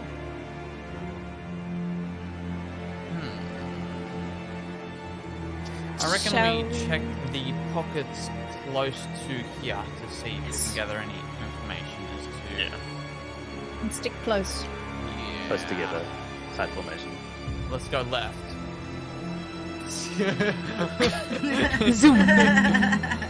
Lamp perception check. Go. Are we going up the stairs?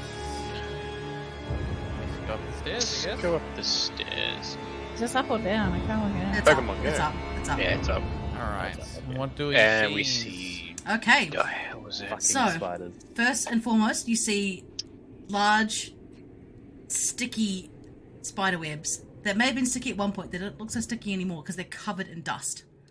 But you also see a fresh crop of mushrooms and some more Very crystals. bulbous. Very bulbous, aggressive-looking mushrooms. Alright, Let's stay away from the mushrooms, guys, I think. what if As much as we can. Yes, well, if you do that and you disturb it, it may release spores, don't you think? Well, isn't that the point of the mask? We don't want to risk it. We don't have What a if we put guaranteed the protection. mushrooms in the cauldron? Could we maybe finish exploring? Because we Yeah, don't we want can- anything to I'm come ju- out from a pocket. I'm just saying. We this can stuff mark so we that can down. Think about it, that's all. I'm just trying to keep our minds open. So these are all dry, so we can like cut them down with like our swords to go, I'm guessing? Make an investigation check for me, Oliver. Figure that one out. Bar makes pterodactyl noise. That's not. Never mind. Yeah, don't worry about it. You should have rolled his lamp, dude. Oh yeah, true actually. Lamp. I'm not gonna Lamp, roll roll again, your but- dice. Lamp. All right, so You know what? Yeah, hold on. Let's just do lamps roll. Okay, never mind. Lamp is also confused. Lamp doesn't know where Lamp is right now. Lamp's never seen what that thing is. Lamp doesn't know what's going on. Lamp is inflicted with disease called Yeah. Podvar. Pawn. Okay, so you guys are moving a little bit further forward into this next little section. Mm-hmm. Okay. Can I get a marching order, please? I would like to be at the front, swatting at the what's it called, the spider spider webs. web? with Yep. I shall be my second with the lamp and behind him.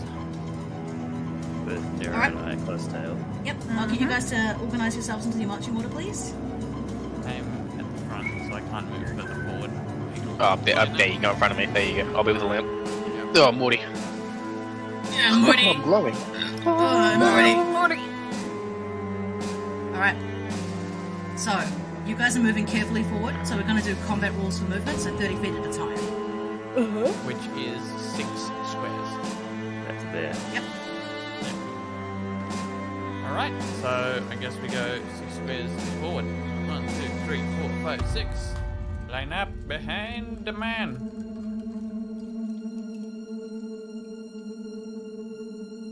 Wait. I want so to roll there- perception. Do I see anything?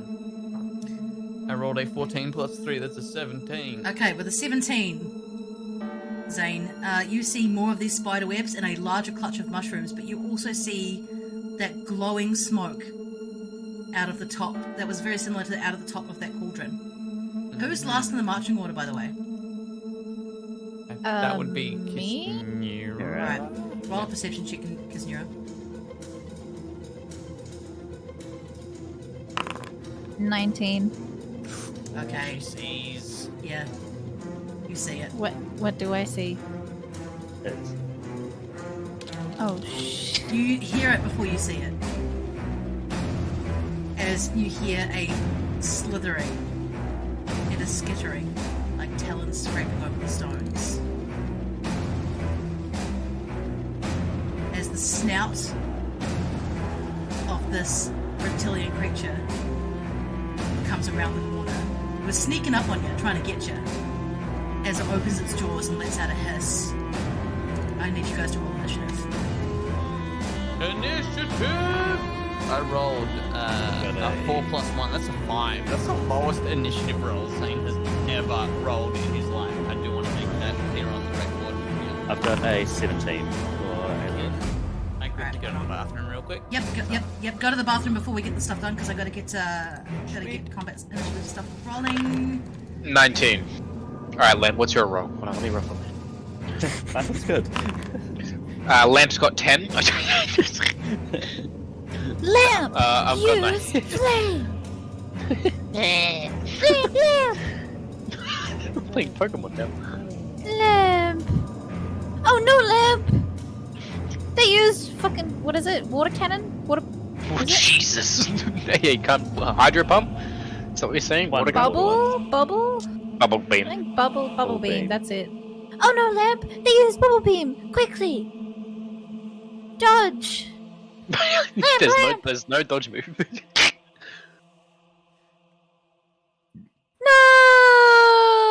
No! Lamp, Lamp is lamp! extinguished. Lamp is extinguished. Lamp, did you see sacred flame to blurry through it? Jesus, Lamp. I know there's no dodge move, but isn't there, like, if your stats are wildly above theirs, there's a chance for you to dodge anyway? Yeah, there are It moves that misses. allow you to It upgrade your misses. evasive. Yeah, evasive. I don't want to go into too much detail because I sound like a nerd. You do realise you're out here playing D&D on a Saturday night and you're calling yourself a nerd. Okay, you know what? All nerds. So you can How you can the upgrade your fuck do own I do- evasive, or you can decrease their accuracy. How the fuck do I set up combat tracking on this app? I have no idea. I don't really have time to. Piece of paper. Yeah, piece of paper. Piece it is. of paper. Hold on 1 second.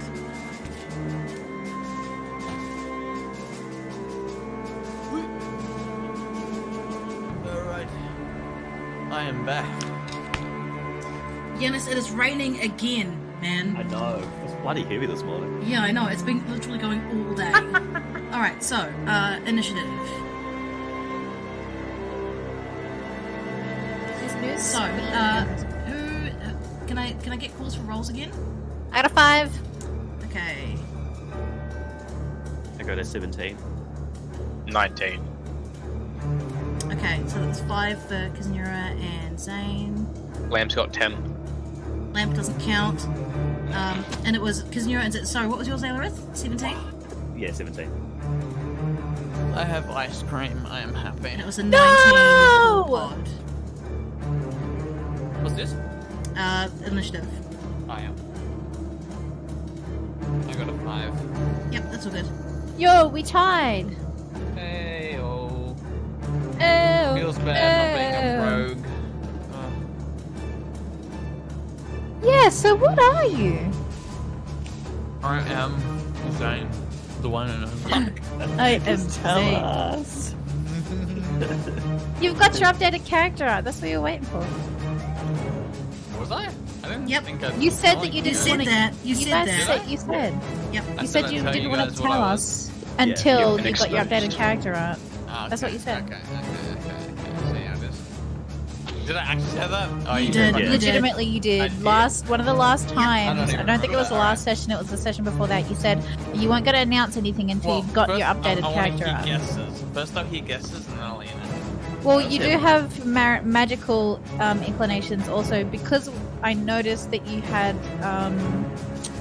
what was it? Channel Divinity. Yeah, Channel Divinity, which is like a magic class kind of a thing specifically. And I don't think you're a cleric, obviously. Obviously. Obviously. I mean, I do have some current spells there. Yes, but doesn't necessarily mean you are a cleric. True. I thought that you might have been like not.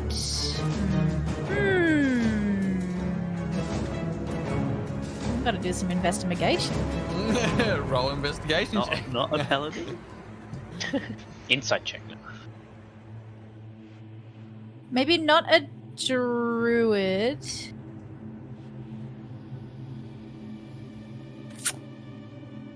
Not in a rogue anymore. Well, I don't know about that. It might be an arcane rogue. I don't know. It could be a warlock, because the description is a wielder of magic that is derived from a bargain with an extra planar entity. And who's your mummy? An extra planar Who's your entity. mummy? It's your mum. Who is your mother? Alright, That that's or- your guess, right? Or it could be a sorcerer, because sorcerer is specifically a spellcaster who draws on inherent magic from a gift or bloodline. Isn't there like Those are a good water guesses. type Those are class? good Those guesses. are good guesses. And Well, you're like able to control water, story-wise. so my guess is like I don't know the classes entirely, but is there a class that is able to like have control over water? The wizard one is a scholarly magic user capable of manipulating the structures of reality. Why are you strong? Because my mother. Cause my mum. She's coward. Zing's mum. Jimmy's mum. That's Jordy's guess. What about Elrith? What are you thinking, Elrith? I have no fucking clue. I genuinely have no clue. Alright. I am a paladin. Damn! Damn. I like how Liquor Lily said that before. But- with I two did, paladins, I did, Yeah, cleric, she did. and a bard. I wasn't gonna bring any attention to it. Yeah, no. I do. Yeah, I thought you just misgendered my Nura. specific. I like, misgendered Kanyura and called her a paladin instead. What are your pronouns? Cleric. Okay, so I have our initiative okay. tracker up. Let's fucking go. So, Podvar, you get to go first because you're first the attack order. Does drawing a sword out count as an action? No, I would imagine that, given the sake, because you saw this basilisk before it got the sneak attack off on Kinura, Kinura's seen it, so you can use this action can use time while we're getting this stuff set up to essentially draw your sword. Okay, so I don't know. So I still have an action. Okay. Yep. I'm probably gonna attack it. Straight up. All right. Pretty sure I have my leg on my back. Maybe he just wants to be friends. Let's teeth then, damn. Let's keep the death. Alright, so you're using your movement to get up to it here, Bernice? Yes. Okay, copy that. What are you going to do here with your attack? Podva will strike said enemy with, just a normal attack with Divine Smite. Okay, so you're going to use your Divine Smite. Use one spell, so... Let's see if it hits first, Jesus. No, so you have to, you can't, you have to say it and then work out whether or not it hits. Yeah, no, I was just saying if it does hit. No, 10. Even if it doesn't hit, You don't use it. Divine Smite when I hit a melee weapon attack. Yeah, if I hit him, that's what I'm saying, if I hit. Yeah. Uh, But you have to say Your whether oldest or not, lab. yeah, but you have to say whether or not you're going to do Divine Smite before you roll to hit. So you cast it on your sword anyway, so that's one spell slot for sure that you use up. Yeah. So didn't I do... Okay. No, so that you've done it alright. What did you roll? What?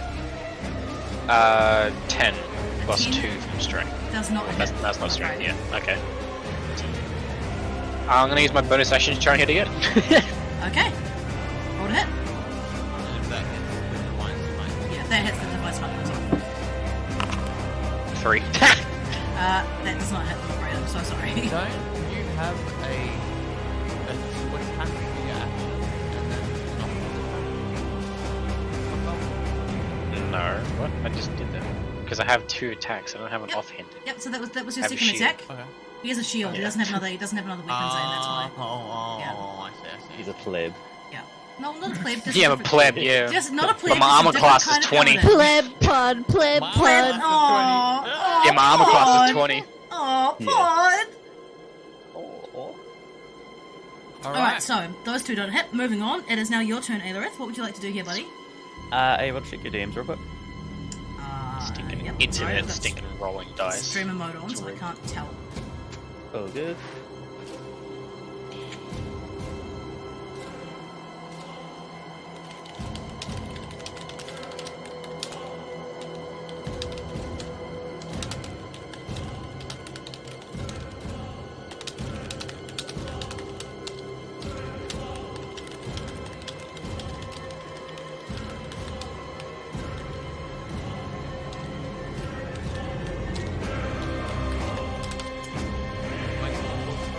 No, sorry, no, I was just talking. Typing. Sorry. They're synonymous now anyway, it's fine. Okay. So it's up to you, Aelarith, how you want to do this, but I would say yes. But remember, this is going to be as much of a surprise for you as it is going to be for everyone else too. Yeah.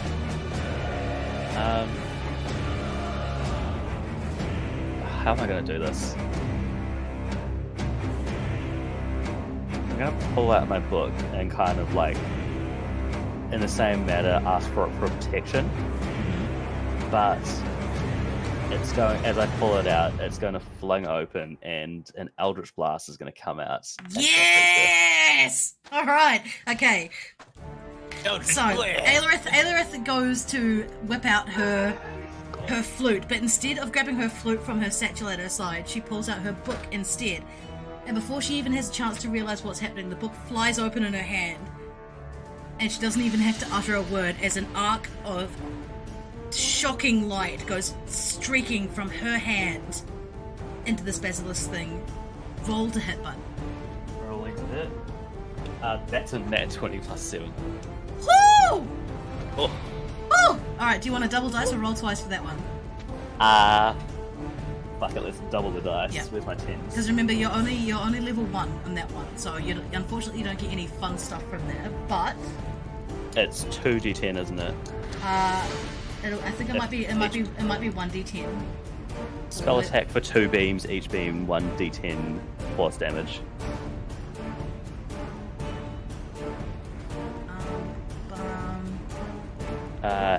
No, because I'm only first level Yeah, you're warlock, only so, first level. so it's only So 1 beam. it's only 1 beam, yeah. All good. Is it 0, 0, 10? Yes. Okay. 0, 0, 10. So So you- double that, You're 20. gonna double that 20? Okay, Yeah. excellent.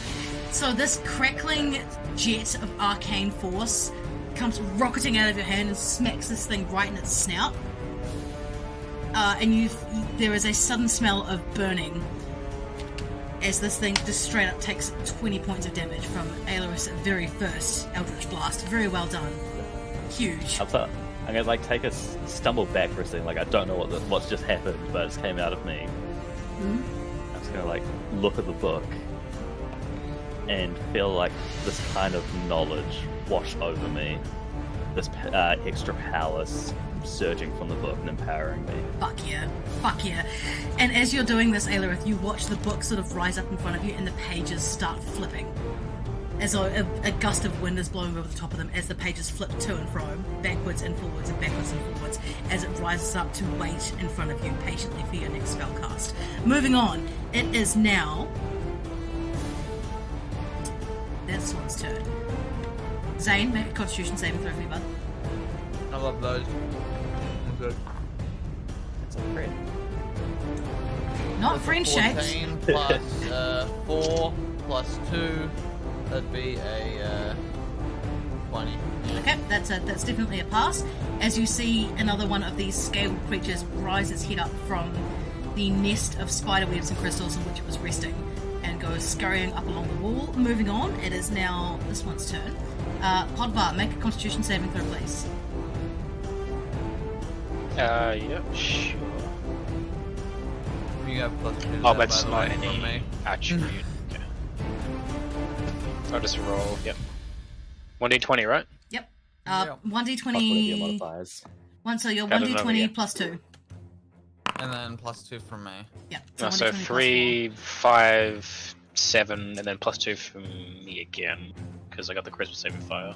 So 7, 9. 4. Alright. Podvar. Oh no. You are now restrained as you feel a heaviness wash over your body as this thing locks eyes with you. As it does so, it opens its mouth and the thick black ichor that drips from its fangs splashes onto the floor, and you realize you can't look away. As this heaviness rushes up your body, you are starting to turn to stone. Oh shit. Alright, moving on. Zane. Hang on, out at Zane and Kanura, who's got the highest dex? I have 13 dex. Yep, My you're- dex is 10. Yeah, yours is higher, Zane. Alright. Alright,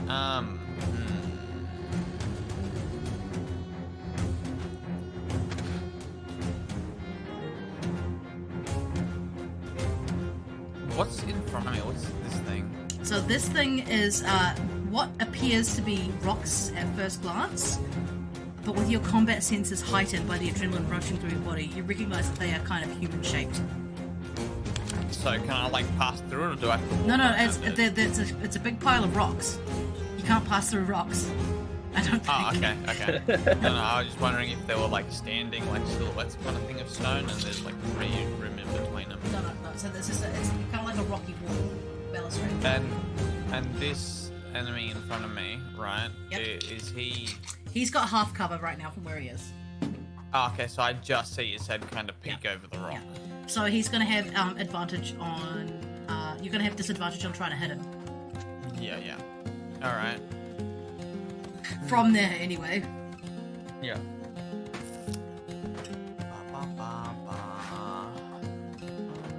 2, 3, 4, 5, 6. So diagonals count as one as That is 5. One. Yeah. Yep. That's fine. 2, 3, 4, 5, 6. Yep. And as I'm running past all of these people, I'm gonna say, watch out, there's one behind us. And I wanna focus on the one that is Potvar at the moment. Yep, sure. And I want to. Wait one second.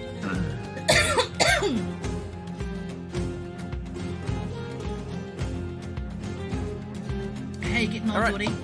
I'm going to be using a Okay. Okay. Wrathful Smite.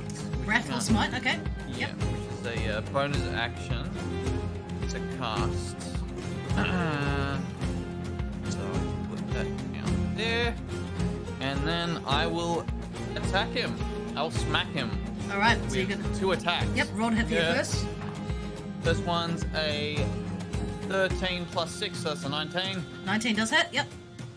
Oh yeah, can I just roll to hit the second one as well, and then just roll the damage together as well? Yep, that's fine. Roll to hit for the second.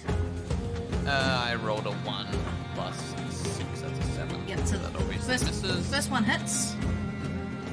Second Your- one misses. Yep, so your Wrathful Smite does go off on the first one. Yep.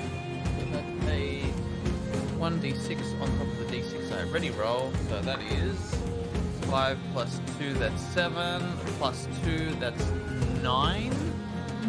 9 damage. Okay, awesome. Very nicely And done. the creature needs to roll a wisdom saving throw. Okay. Figure out the DC for that. That's on my spell sheet, right? Yeah. DC is 13. Okay. It fails. Alright, so it is frightened of me. So let me just read the rest of this. So, saving throw will be frightened of you until the spell ends. As an action, the creature can make a wisdom check against your spell DC to steal its resolve and end this spell. So it's frightened, so it can't... What's frightened again? It can't attack... No, it can't attack me, it can't walk towards Can't me, it has to run approach you. away. Yeah, can't approach you. Yeah. Very nice. Very nice. Very nice. Kinyora, your turn, baby. Let's go. What do you want to do here? Excellent. This one that's closest to me, This one? I'm going to. Yep. Yep. Since Podvar is in front of me, is that going to cause any issues with any spell casting, or is it just going to ignore him because it's clearly intended target? I think, given that Podvar is turning to stone, he's gonna. This thing's gonna have half cover. Yep. So you're going to be rolling a disadvantage to hit, but that's not going to impact your damage if you do hit. Okay, well... Actually, no, I'm going to ignore that because this cantrip means that no cover. Doesn't matter if it's got cover because it's a saving throw. Fuck yes, good So shit. Sacred Flame. Okay. I'm going to cast Sacred Flame on this one. Must make a dex saving throw. Ooh, doesn't have good dex either. It must surpass 14. It got a 10, so it won't be doing Alright, that. baby. So it's actually going to take... I'm going to roll damage, which is actually 2d8. Is this radiant damage you're gonna do? Yeah. Flame roll- like... yeah. Oh... Hang on, Just sorry. for Sacred Flame, is it radiant damage? I'm just trying to remember. The spell's... I think it is. Flame-like radiance. Yep, So I think it is radiant. so yeah, roll- 1d8. yep. Yep. Roll 3d8. Yep. 3d8. 3d8. Oh. Because you're hitting this cave dweller with fucking sunlight, baby. Takes 19 damage. Holy fuck! So that was my action, and as my bonus action, I'm going to cast Spiritual Weapon within 5 feet of it, which means that when I cast it... Oh, you get another attack on it. Yeah, And baby. it's got disadvantage too because it's fucking like you've got advantage on this one because you're summoning something next to it because it's frightened. So I'm gonna just cast it at level 2 because I don't get any benefits for Spiritual Weapon. But it's gonna be right here, so that's in within 5 feet. And I'm going to attempt to hit it, so I'm gonna roll to hit. Yep, roll to hit.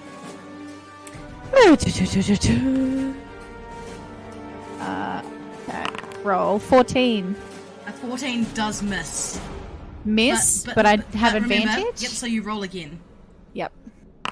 I got a 25. Yeah, Does a 25 hit? Yeah, 25 does hit. Yeah, 25 does Excellent. So that takes an additional 10 damage from me. So in total, 29 points. How of do you want damage. to do this, babe? Oh baby! Explain to me Oh, what baby. happens as you fucking pop your similarly reptilian head out behind Podfar's slowly solidifying body and just do it to him. I'm gonna. So he's currently frightening Podvar, right? No, so it's been frightened by Zane, It's been frightened by me. but Okay. but it got its petrifying gaze off on Podfar, so Pod is slowly turning to stone. in front of you. So I'm gonna like sort of come up behind Podvar and stick my head over like its shoulder, and sort of as Podvar's turning to stone, I'm gonna use that to my advantage and crawl over his shoulder as I'm looking dead straight into the eyes of this little motherfucker, and I am going to grab it by its horns and rip it from its head and shove its face down in the dirt because nobody deserves to be a lizard but me, baby. I am No the horns lizard, on you, I am the bitch. lizard queen. I'm Lizard Lizard Queen! Queen! Yes, Lisa! Lizard Queen! Fuck, that's good. Fuck, that's good. Holy shit. Yes, Kinura. Yes, Kinura. I am the only one. I am the one. The one don't need the gun to get the town to the street. I don't even know the words Excellent. to that That's song fucking. now. That's fucking marvelous. Well done. Man, you guys fucking destroyed this thing. It was not ready for the way. I'm not ready for you in the slightest. Moving on. Podvar, make another Constitution saving throw for me, buddy. Top of the round, your turn. With a +2 from me. How much is from you? It's +2. But I'm pretty sure you get. And +2 you. yourself. yeah, You're also rolling as lamp. Yeah, also rolling a slam. So, Yeah. so Pod, add a 4 to that. It's probably the same thing. No, it's 12, which means you do pass. So then- does him not turning to stone anymore affect the fact that I am technically like sitting on his shoulder? You're still sitting on his shoulder as the heaviness drops away from your body, Podvar. That was your action, but you do still have your bonus actions and stuff available to you and your movement, because you've ended the spell on yourself now. Can't really do anything with it. You do know that there's another one. You could run to the other Zane side. called out to us, yeah. Yeah. Yeah, okay, I'll use my movement to go there. Yeah, hell So yeah. you're gonna go sprinting headlong towards it? Sure. How much Six. movement do I have? Yeah. Yep, so that's one, and you can jump, you can... 1, 2, 3, 4, 5. This is as far as I Yep, can go. that's fine. So you can see the other basilisk, and it does hiss at you as you approach it. But for your bonus actions...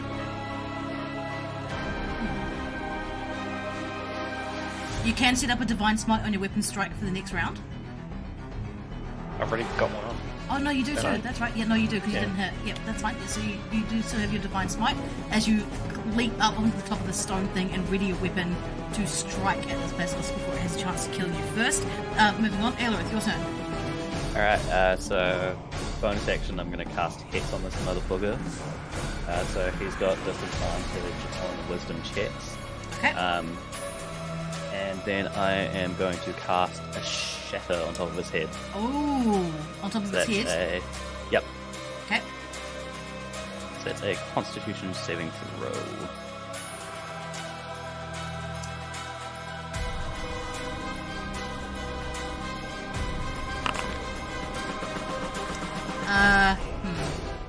That is a fail. Sweet, that's 3d8 plus 1 to 6.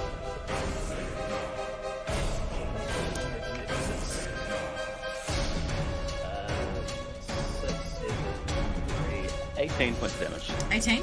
Okay. Yep. So as you cast the Shatter, and you call down the wrath of whoever it is you call down to do it to him.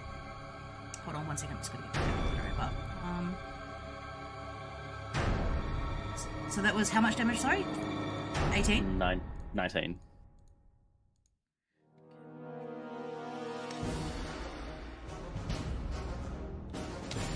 As you cast the Shatter, Aelorith,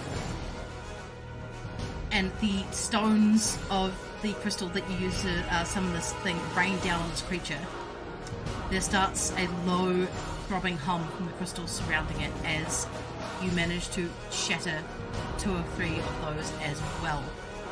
There is the same resounding crack rings out through the air as you heard at the start of the cave, where you broke one earlier.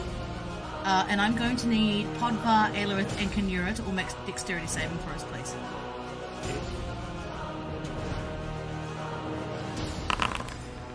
I got a 15. 12. 15 for you, 15 for Aelerith. Aelerith. Yep, sweet. Runies, what was your dex save? Everyone is +2 to these from me. So 17. I would have got a 14 then. Runies? No, I think he rolled a 12. So, +2. 14 for him as well. 14. Okay, so you all pass the DC, and you narrowly manage to avoid shards of this ancient crystal slinging past you in there as the rest of these shards explode. Moving on. 1, 2. Is there anything else you'd like to do here, Aelerith, or is that everything? No, that's my bonus gone Okay, as well. no problem. Moving on, it is now Business 2's turn, as it's going to come up this way towards you. And it's going to lock eyes with you, Aelerith. Make a Constitution saving throw, please. Okay. Do I get any pluses to that from you guys as well? Yep. +2. Yep, so I you get a got plus. 5 anyways. Do I get an attack opportunity or no? You do, actually. Yes, you do, Podvar. Ooh. Yeah. Which might break his concentration on locking gaze.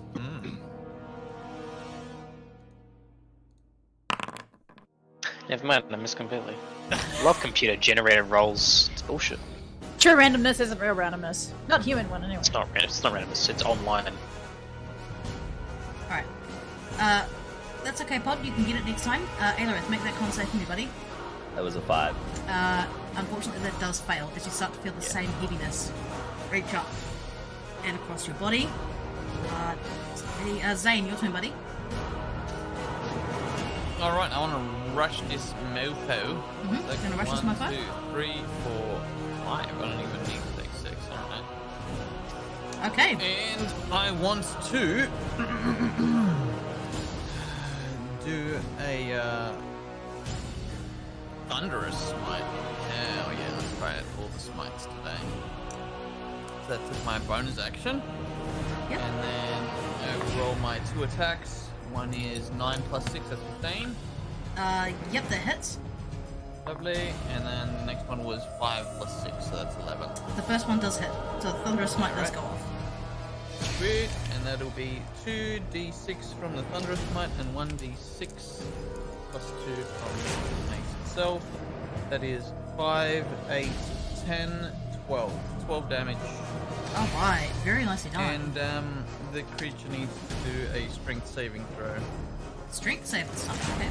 Yes. How do I figure out what they need to pass from me? It should say on the spell, or whatever your spell save DC is. Because my spell save is charisma. Yeah, so what's your spell save DC? Ah, okay. 13. Okay, so this one does pass the DC for that one. Okay. So what happens now? Nothing? So, if the nothing happens. Okay. If it failed, it would have been knocked 10 feet back and knocked prone. Yep, that's all good. Kanura, your turn, baby. Let's go. Cool. Okay. I will cast Sacred Flame. Which will be 3d8s again, but you What was the must save I make have to make? Dex.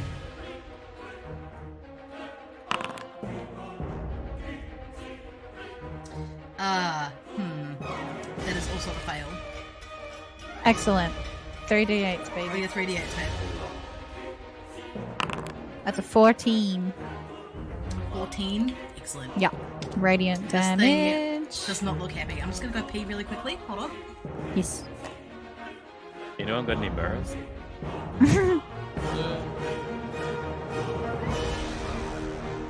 Is your blade shiny? My blade is shiny, actually. Just hold it up to his eyes. It's like frosted glass. So not too shiny.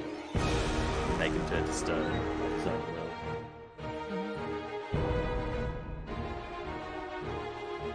I wonder if you just block their gaze if you still turn to stone or like sheep. Well, it's locking eyes, isn't it? That's what Well, it the wouldn't thing have did last locked eyes time. if I smacked it in the face with a mace. Mace So to I the think, face. I'm I think back. once it's locked, you have to then roll to shake it. Yeah. Yeah, Yeah, would you do at the I'm start of your sure. turn? Yeah. Can any, like, if I was to run over the elephant and shake her, would that actually No. resolve it or no? No. Okay. Okay, so good shit, Kanura. You're just fucking out here clapping these other pretender lizards. Fucking awesome. Okay, moving back to the top of the combat. That is your turn, Podvar. This thing is in prime position for you to fucking wreck it, dude. Let's go. And you get advantage. And you 'cause get guess what? advantage. I'm here. I'm gonna attack it normally. Yep. 10. You get to That's roll fantastic. again. Roll again. Also, it's not a 10. You have Plus something you've to got your weapon. yeah, you've got plus things to your weapon too. Are you Oh, rolling 14. out of your character sheet? Because it will add If I those for can. you. Yeah. So your character sheet is actually uploaded to This Is thing it, what here. is this again? This thing. Press You the- double click on your token. It will come up with you, all your stuff, Yep. and that way you can roll So strength checks, all that sort of stuff. Go That. to inventory, spellbook. Yep. See how Yep, that it so automatically plus adds it there? Yeah. There you go. Yep. So that was So- your attack roll. That's her. That's his first attack roll. So that does hit. Pod. So you do get to add your smite bonus to that too. Okay, so damage So from... now you roll your damage. is- So your short sword is a So that Is is it- 3 damage. 3 damage. And how much does your smite do on top of that? Smite, if I can find it. 2d8. So roll 2d8. 10. So 3 plus 10, 13 damage. How do you want to do this, Pod? Explain to me Kind what of just happens. angry from the amount of times I missed the fucking little rats, and I aim for the head of this thing, and I want to split it in 2.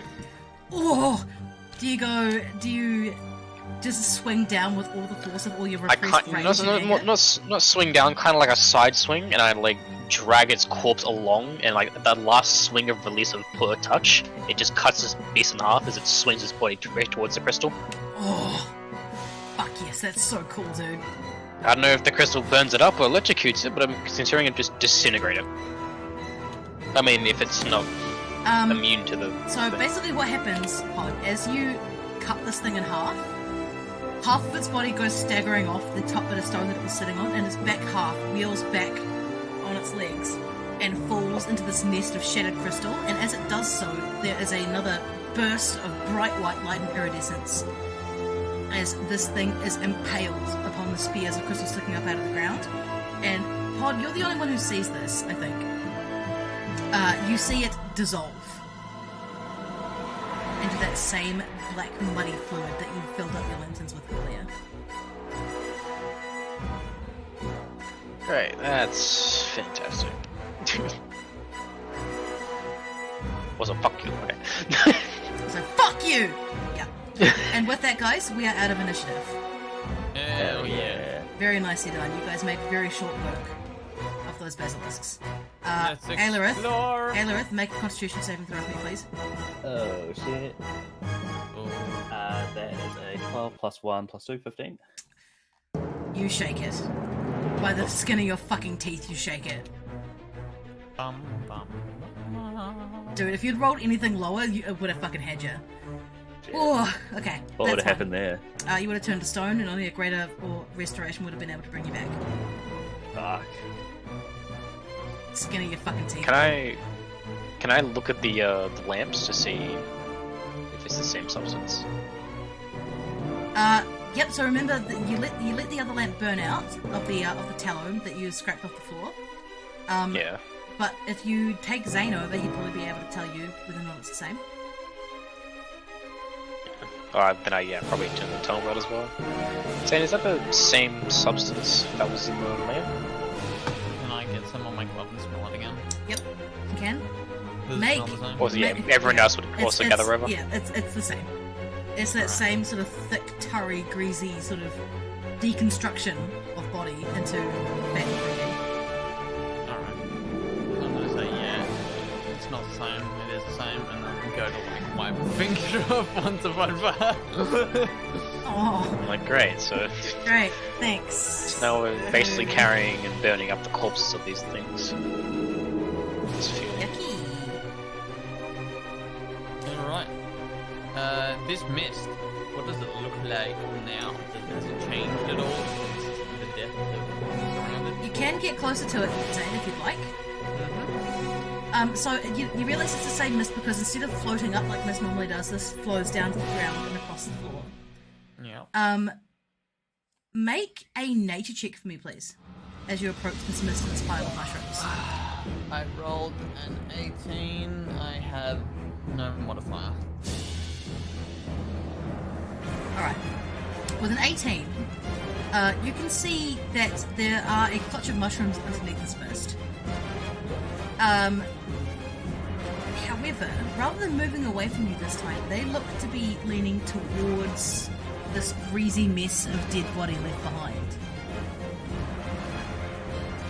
So the mushrooms are, but the mist itself is staying there. The mist itself is coming from the mushrooms. It's coming from their gills. Oh, alright. Is there, like, a bit of that body left? Like the half that didn't touch the crystal? Is it there? Yep, so there's a half of the body that fell on the other side of the Yep. rocky pile that Podvar's pretty much standing over right now. Can I go over there, rip like a limb off it, and then use that limb and extend it into the cloud of mist and see if anything happens to the flesh? Okay. Yep, you can. You do that. And I need you to make a dexterity save for me, please. Alright. I rolled an 18 again, plus 1, 19. Okay. So as you sort of offer this disembodied limb to this forest of mushrooms, you notice that the mist coming out of the gills of these things seems to coalesce around this limb. And you see it also start to coalesce around your hand. You feel an icy itch across the top of your hand where this mist is touching, and you drop the limb straight away, and you pull your hand back and shake it off before any of these spores can get into your blood and onto your flesh. But as you drop this limb into the nest of mushrooms, you see this mist coalesce around it and start to break it down Into the goo. into the goo. Alright, well, that answers that. I don't think you're gonna fit that in a vial. Don't think we want to. Yeah. Well, there's still this end of the cave to keep on exploring. So I guess let's just do a full sweep of this kind of localized area around that little cauldron. And then maybe rest up for a little bit, eh? Get some food into our stomachs and figure out the next plan. Just checking in with everyone. We've been playing for 4 hours now. Should we call it here and then reinvestigate the rest of the cave next week? I think that might be a good idea. Yeah, I'm feeling it. Alright, that's okay. We're going to call the session there. Thank you very much, everybody. Thank you for hanging out. We'll be back same time next week. Same bat time, same bat channel, same bat cave. I'm going to take our 3 viewers and I'm going to rate it. Hopefully, if my Streamlabs decides to not show it this time. Decides to not show it this time.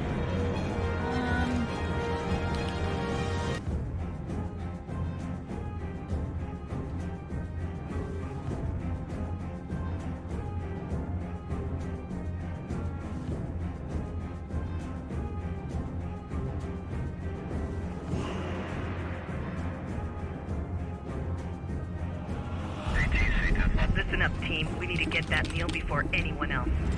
Burger 6, going dark. Security systems offline. Go now. /raid. There's nothing. Wait. Smells like barbecue.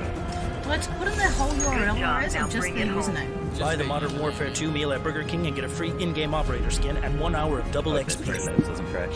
At Thrash, like, come on, kill this thing already, that's what you're meant to do. We're getting ready to raid. And then, yeah, So just you go have to to that. wait until that timer finishes, and then you end stream after the timer's finished, and it will take everyone across. That's a 15. I can't see a timing anywhere. Is a On hit. your Don't bother screen rolling chat damage. area.